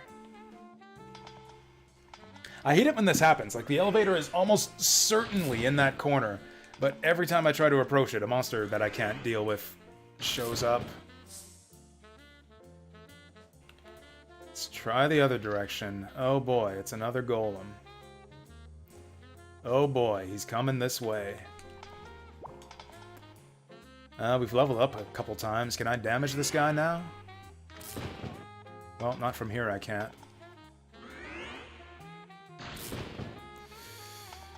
That might do it? Let's sleep him.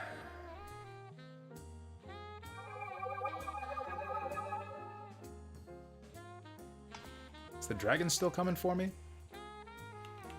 Looks like he went the other direction, and a golem's going the other direction. Could just leave here.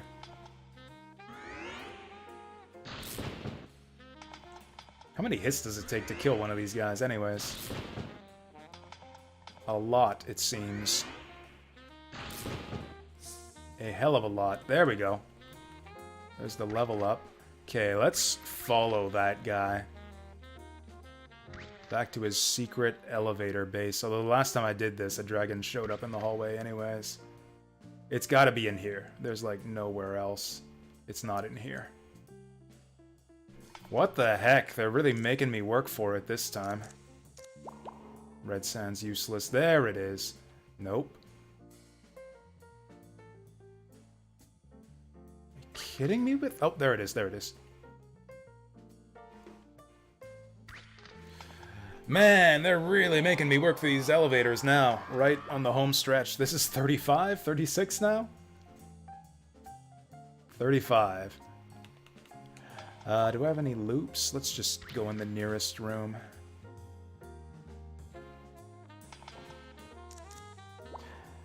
You know what? I'm just gonna leave him, because I don't... Like I said, another monster will spawn if I kill him. And I don't really mind meeting that guy in the hallway. It's like the more blizzards wandering the hallways, the better. It's the other monsters that I don't want to see. Water balls were worthless. Is that an elevator?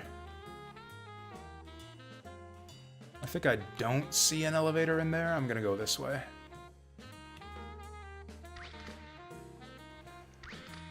Glory be if this is my decurse scroll.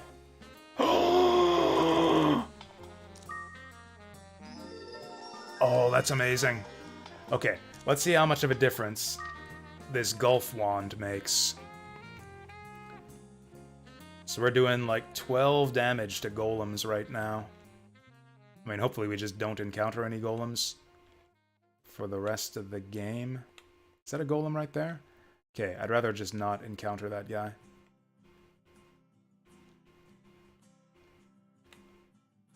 We're also doing like 70-ish damage to the blizzard. Alright, let's cut through here. Oh, this floor is huge. These floors suck so much. That's how you know this has to be the winning run, because they're making me work really, really hard for these last several floors. I always thought that the last several floors were more likely to be really small. I've just kind of noticed that. Like, almost always, the last several floors are extremely small. But this time they're huge.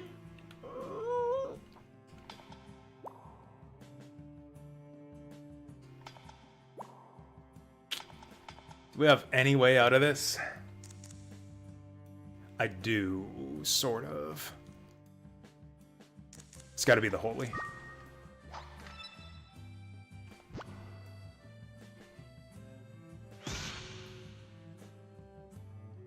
Holy Scroll, if you can use it to create a patch of ground that monsters can't traverse or attack into, so you can make yourself invincible and fight back against the monsters from in here. But if you throw it at an enemy monster, they convert to your side for that floor,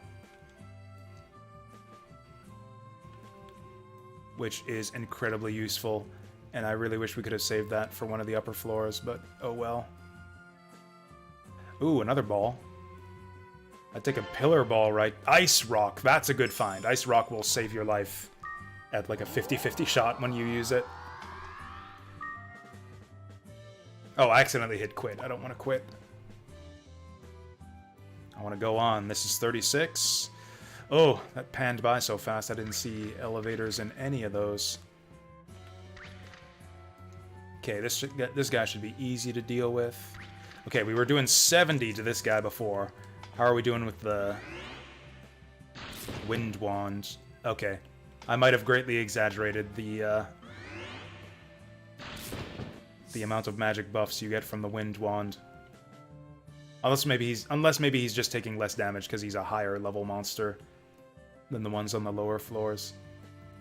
I don't know. Well, maybe it's just like a 10% damage buff you get from having the correct element wand then.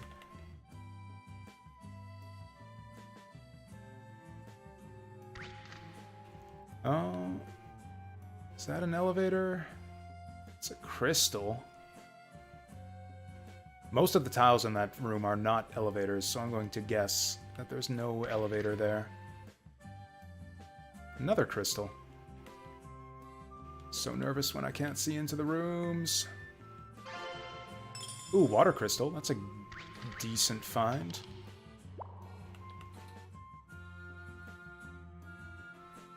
Yeah, we can see every tile in that room. There is no elevator.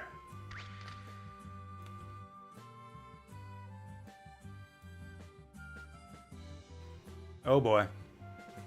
Oh boy. Oh boy. Oh yeah, he's gonna kill me. Or he's not gonna kill me, but he's gonna hit me with an ice block. Oh, hey, here we go. Glaciers everywhere in this bitch. Interesting. Elevation doesn't buff your mixture magic either.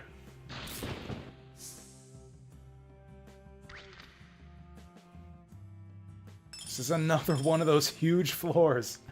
I hate this. I don't see an elevator in there, but there could still be one.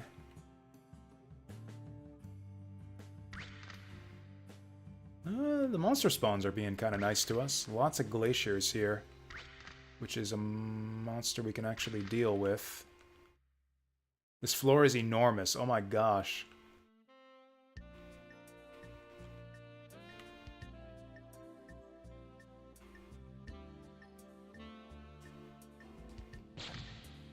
I think we can actually zap him through the hallway here. Yeah, I know trolls have shot me through, like around the corners like that before. How's Clown doing for MP? Clown's doing fine. Don't even need all these pitas.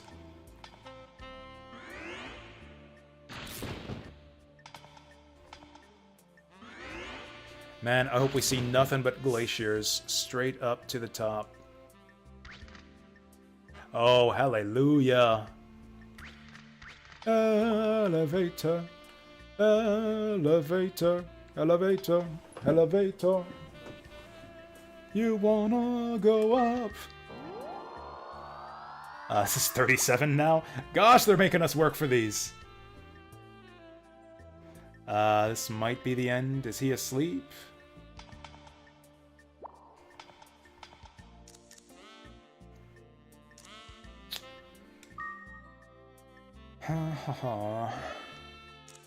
Yeah, we're running out of solutions to these guys. Can I just kill him? Now how much damage do we do to these guys? Yeah, that's still not great. Alright, you just keep sleeping there. This is another enormous floor. What the heck is this?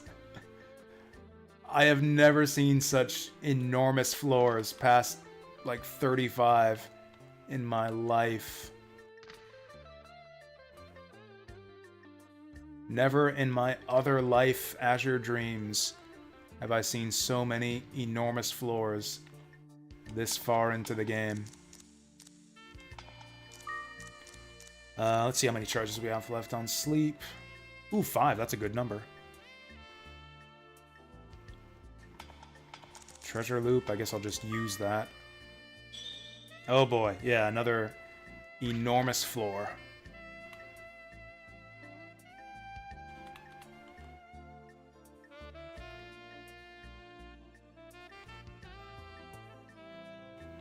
Let's go to this nearby one with all the items. Oh. Oh. That's 37. This is 38. This is as far as we've made it. We're on the essentially the second last floor because floor 40 is free. Yeah, once you reach floor 40, you win. So this is essentially the second last floor. We've got a lot of spell balls. A lot of winning balls here.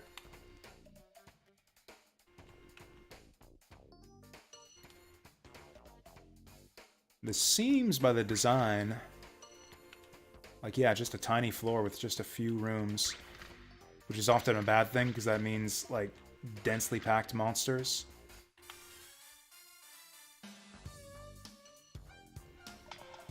There's no way we run out of MP at this point. I'll just give it to him.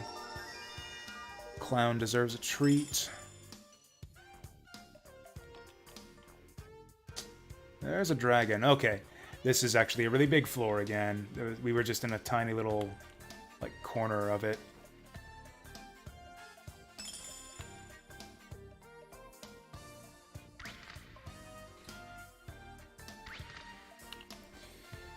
Do I have any way to reveal the elevator? Oh yeah, star glasses. Let's just use the treasure loop for now. Okay, room up there, room down here. Let's do this one first, just... frick.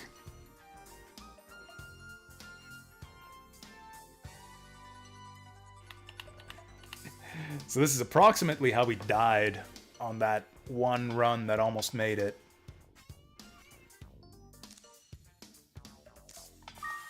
There was a golem blocking the elevator room, and he woke up as I was trying to go past.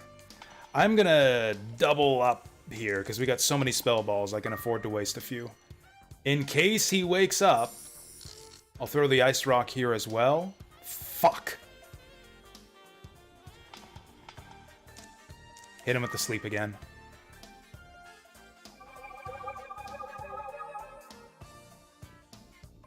Also, lift up clown. Whew! Last floor, and we got the star glasses.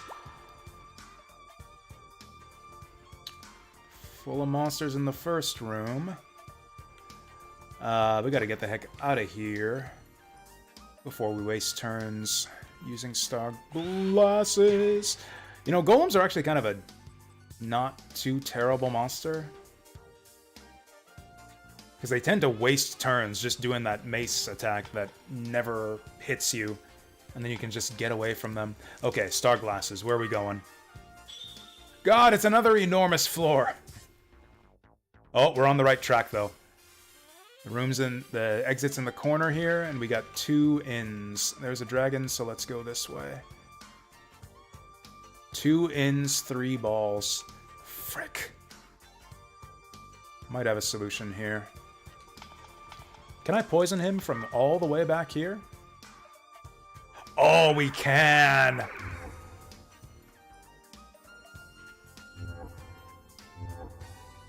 Is this too cheeky? Between the poison and the mixture damage, we might get him. That's not a lot of mixture damage. And we got another dragon coming the other way. Frick, we're so close! What can we do to him? What else can we do to him?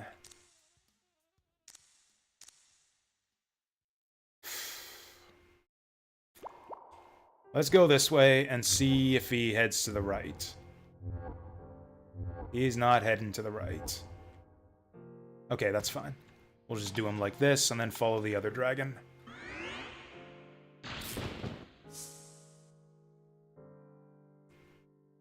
There are 2 dragons. Oh.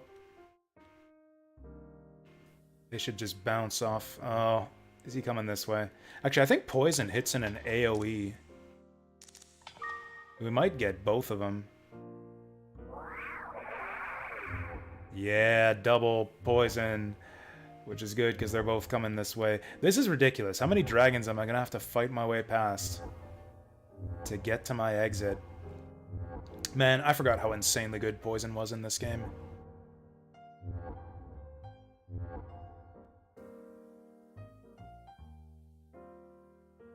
They gotta be getting close, right? I'm gonna start spamming low down. Boom. Oh, no, don't stand there. What are you doing, you idiot?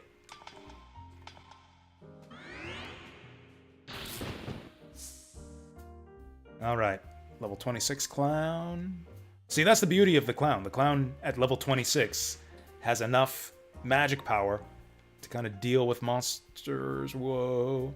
Oh! They're tempting me. They're tempting me so hard. I'm gonna grab the egg. Okay, cool. We have enough turns. We have enough turns to grab the egg and get out. And that's it. That's the GG. Top floor.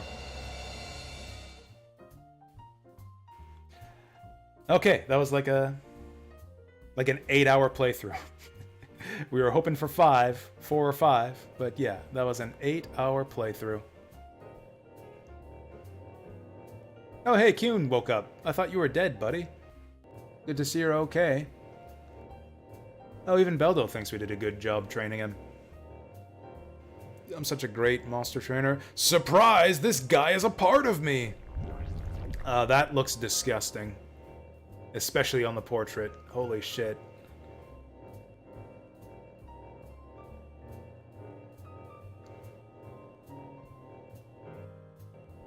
Oh yeah, that's the ultimate egg right there.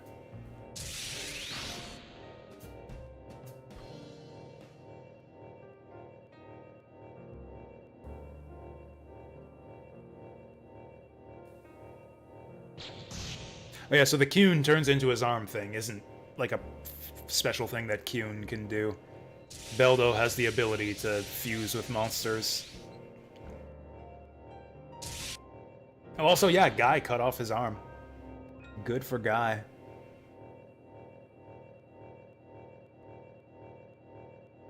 Also, he's like a magic swordsman, apparently. Dad's like casting curses on monster eggs here. You idiot with a capital I! Oh, and then he blows him up.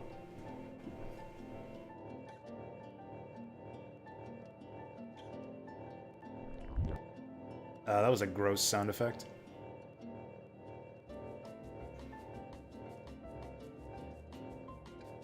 Okay, so he needs the blood of a monster tamer to unlock the seal. There's my blood. Damn, this guy, like, teleported in here from the Vandalverse. What are you doing, spewing my blood out of me like that? This is a rated T game. Actually, no, this game's rated E, isn't it? That's a lot of blood for a rated E video game. Okay, final boss time. Let's friggin' go. So Beldo actually gets... Oh, whoops, Clown was in the other direction. I didn't realize he was all the way back there. Bring him back out. Yeah, Beldo actually gets 2 turns to R1. So we'll use the Mahel C to even the odds here. He just about one-shotted my Clown. Okay, there we go. Let's mix lowdown on him. He's laughing at me. Who's laughing now, fool? 41 damage in your... Ow. Can we Tumna this guy? That'd be really funny. That'd be really funny if we could Tumna this guy. Oh, there was no effect. I'm dead. Well, that's a great way to end the run. Oh, what happened? Oh, Kuhn's breaking away! He's got the sword! Yeah, this is not a real boss fight. This is just automatic. Just a story scene.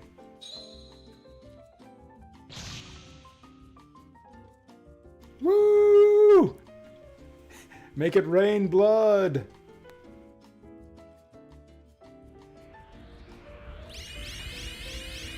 Oh, that's badass. You know, it should do that whenever you get a critical hit with this sword. Oh my god! He's still exploding. Oh wow, look at Kuhn's angry face there. Kuhn's got so many different expressions that he only uses in this final story scene. He just ate Beldo.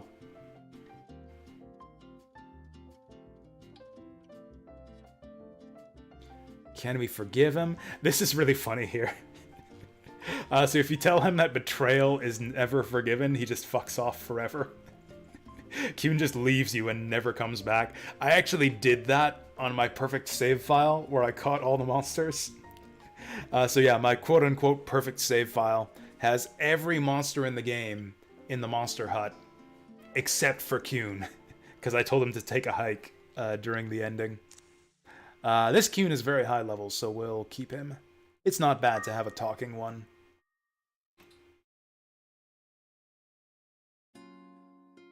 Sadly, we're going to get an incomplete version of the ending here, since I've got no girlfriends. Also, he's just hovering over my head now. Alright, and there's the ultimate egg. We got the ultimate egg and the ultimate sword. But no ultimate waifus. Actually, I think Nico still shows up in the final story scene. Yeah, Nico's there. And also Cheryl for some reason. Is that Cheryl?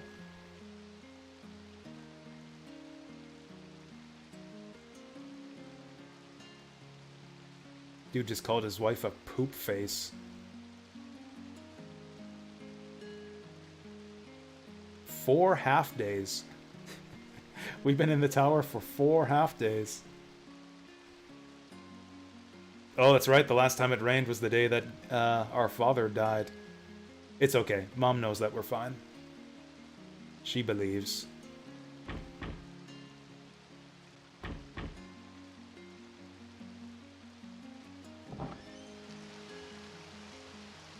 Huzzah!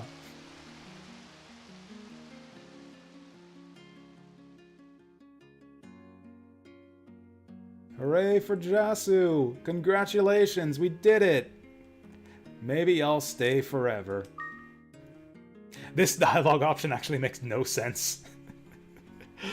With no girlfriends. So in like the full version of the ending, or like basically all of the girlfriends you have are here in your house and they rush forward to hug you at this point. And then the joke is, maybe I'll stay here forever, and you just sit here being hugged. Until you say thank you everyone to advance the ending forward.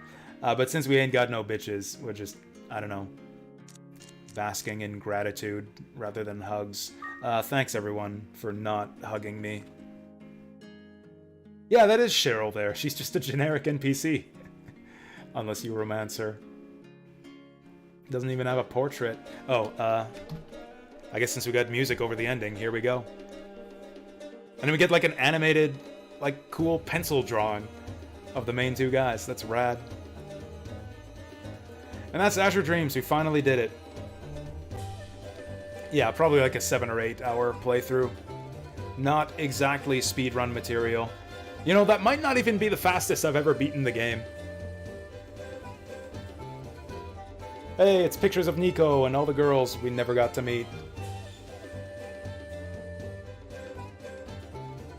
Oh yeah, that run where we got the water medal, was that the one that I lost right at the very top, or is that the last one that we did? I can't remember if we had the water medal in our inventory or not.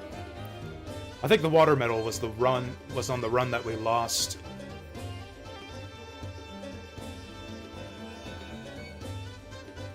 Good old Hattori Keisuke. Kasuke on monster design. Such small teams on video games back in these days. It's like we got one monster designer, and it's like one guy to make all the monsters, one guy to do all of the, like, tile art. Oh, yay, Selfie's got herself an egg. I'm curious to see what that egg is that we got on the top floor. Oh, this game had some heavy-duty programming work required. They had 3 programmers. That's a crazy number of programmers for a game in 1998. 6 programmers! Incredible. Oh, she's eating the takoyaki. I never noticed that. That's what that's supposed to be. Takoyaki in the picture. Her favorite food. Which we would know if we had done her storyline at all.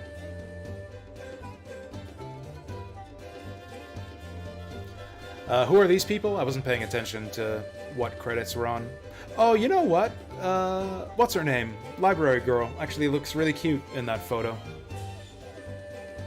I still forget her name. Mio, I think?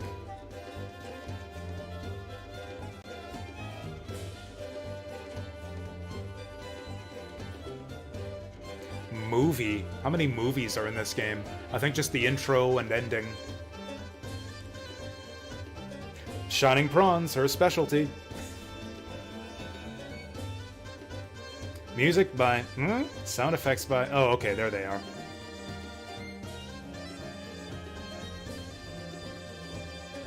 Man, Konami sound effects were on point back in the PS1 days. This game and Vandal Hearts and Suikoden 1 and 2 had just, like, awesome sound effects. Like, some of the most iconic sound effects in video games, I think. Like, how many times do you hear me break out a Suikoden on a given stream? Like, anytime anything goes wrong, that's just the sound effect in my head that plays. Anytime something dumb happens on stream. Suikoden cancel sound.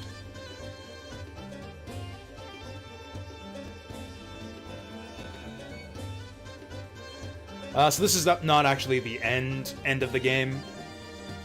You can continue doing tower runs, you can continue advancing side plots to get the girlfriends and build all the buildings and everything. Like, the game kind of switches to, like, open mode after this.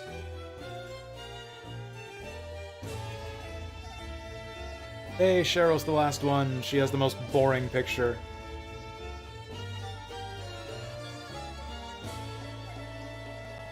Presented by Konami. Sweet. We get some bonuses for completing the game too. We get that ultimate egg, which hatches Haikyun, the strongest familiar in the game. What happened with the loading text there? We get the Seraphim sword, which is kind of the strongest sword in the game, except not really, because it's not rust-proof. Oh yeah, we can put the jazz back on, since we shut off the in-game music. Yep, there's our ultimate egg. Can I grab those? There we go. It's like, what are you doing for the tower for? You beat the game. You kid. Ganbate. Go do, you are best. I am best. Thank you for noticing.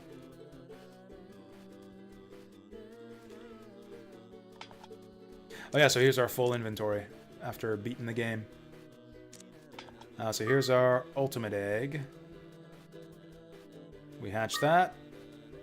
We could also sell it in the shop, I think, for ridiculous sums of money, but who would ever do that? Boom, and there's Haikyun. I actually don't think he's really the strongest monster in the game. He's not quite all he's cracked up to be. He has all 3 elements, which I think makes him element neutral.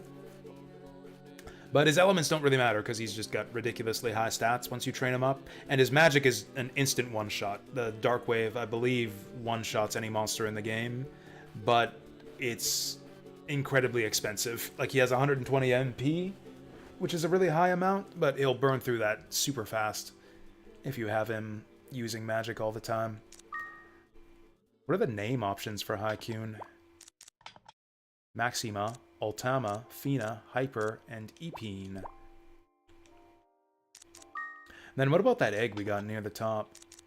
Oh, it's a maximum! Oh, that's rad. Oh, heck yeah, we're gonna hatch that. I don't know if Maximum is actually a very good familiar. He has very good stats, very high attack power. I've used these guys before, but they don't really have any other special properties. And you still, you still have to level him to like level 30 or 40 if you want him to fight the monsters on the top floor. I don't know if he has any special properties. Like, I've used Maximums before, but not a ton.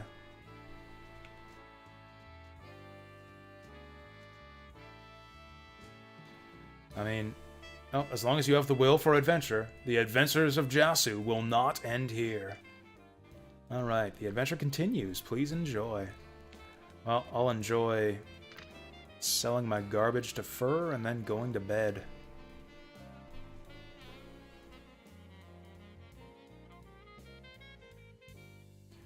How dare you talk shit to me like this after I just beat the tower?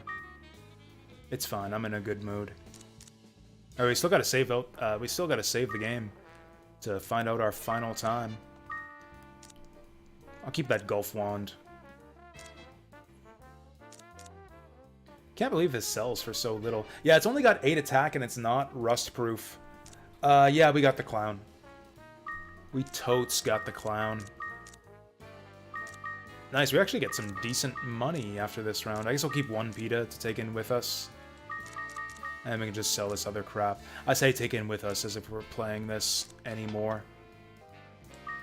Cool, big money. We can start building buildings. Yeah, he just won the game. Sorry, if you just arrived here, Vassal. Yeah, we just beat the game. the credits just rolled, and it just sent us back home into, like, free mode now. It wouldn't let me save the game, though, so I just left to go sell our inventory. And then we'll save data and see what our final time was on this Jasu's first Azure Dreams speedrun. 7.5 hours? Just under 8 hours. Yeah, we beat the game in just under 8 hours. Which is funny, because we were so close to doing it in, like, 4. We had that one run get right to floor 38, and we just, yeah, blew it. So we could have had it, like, 4 hours sooner than this. But we did it, eventually. I guess that's what it is. It takes me about, like, once every 4 hours, we get a really good run that has a chance to win the game. That's about how it is. That's fine. So we can beat Azure Dreams in 2 streams. Just not 1. There is nothing more. There is nothing more for me here. I got my clown. Actually, you want to see my clown? He's actually not a clown anymore. He's a death jester. He evolved. But yeah, there's the game-winning clown. Level 26 with level 52 lowdown. Actually not as good as I remembered him being. You still kind of have to run screaming from all the fire monsters on the top floors. I do like his face. I don't like his sprite very much, but he has a cool portrait. One of the cooler portraits in the game. Kyun looks kind of cute. That's a very appealing portrait. That's like a channel emote-worthy portrait there.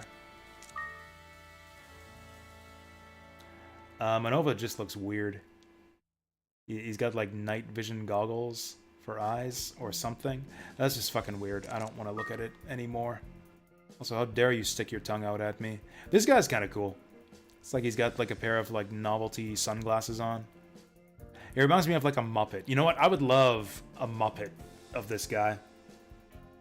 I could totally see this guy as, like a backup singer on the Muppet Show. He's like the guy going, do do do do do. Actually, this thing kind of has a Muppet-like appearance to it too. I can't stop seeing monsters as Muppets now. Hey, Kyun just looks emo.